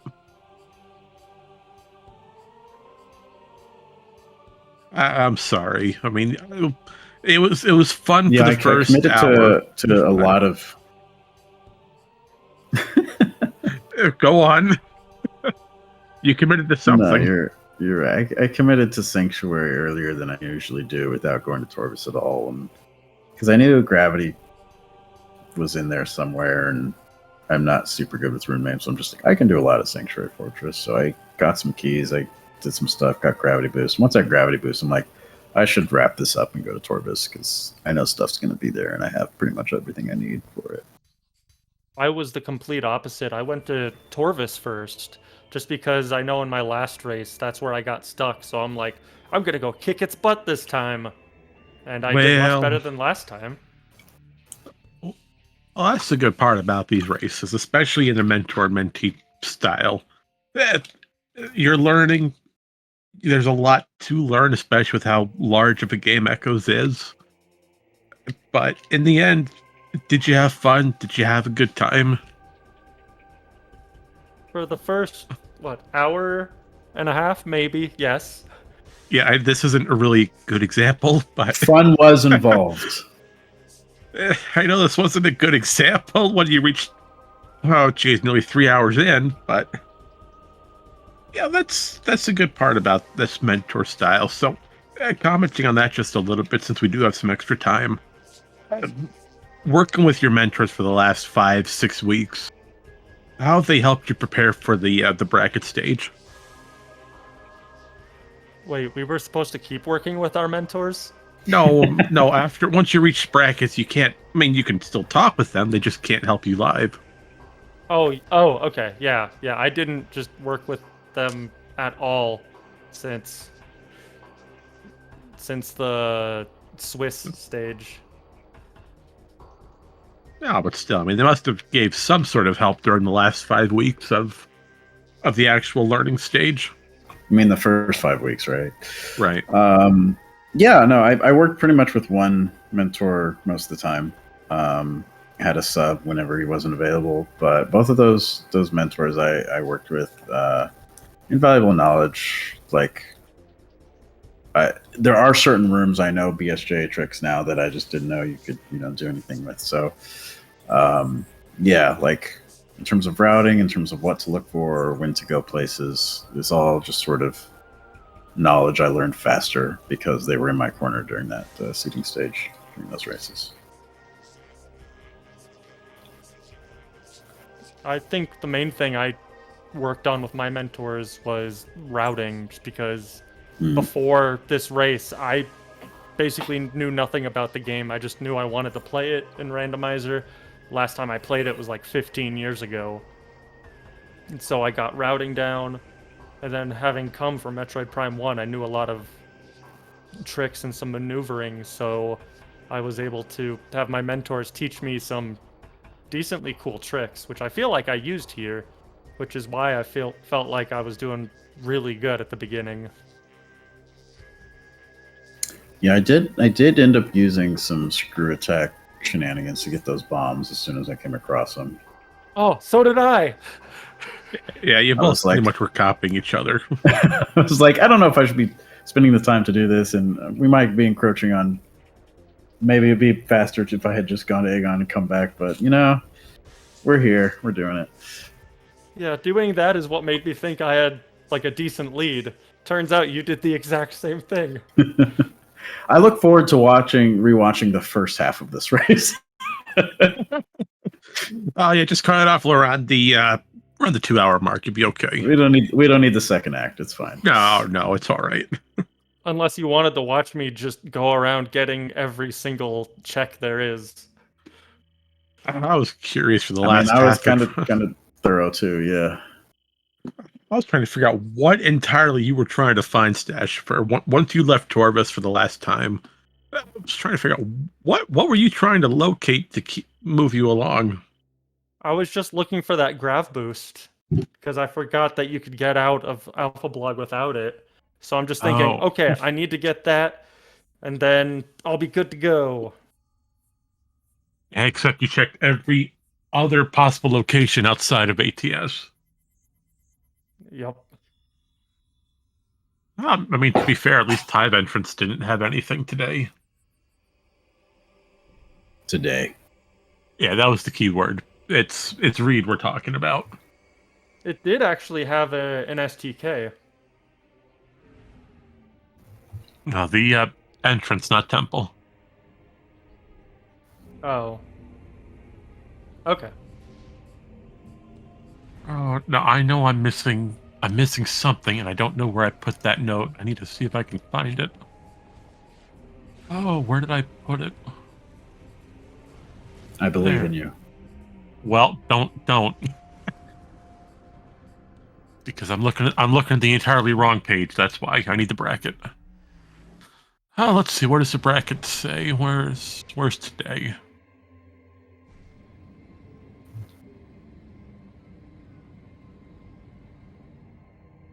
Oh, okay, I'm not going to try to go through that. That's just a big old maze. No, All right, maybe another Rico, time. Rico, that's pretty good. That's really funny. You know what? I think we're going to call it here.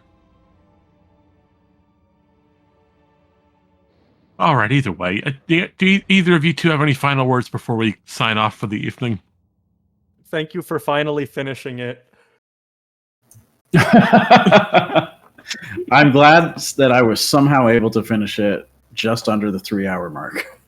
Well, a big portion of you completing it this fast is you decided to go for Temple Grounds first when you did your save warp out. You did Temple Grounds yeah. cleanup first, and thankfully you went to FTA before anything else. I mean, granted, you checked Pod W, but I mean, that's a free check. Oh, I know man. some of these names, and I'm glad I could be of assistance. Right.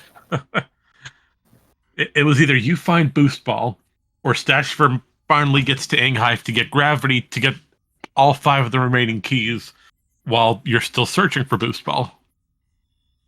Which would have been an amazing story.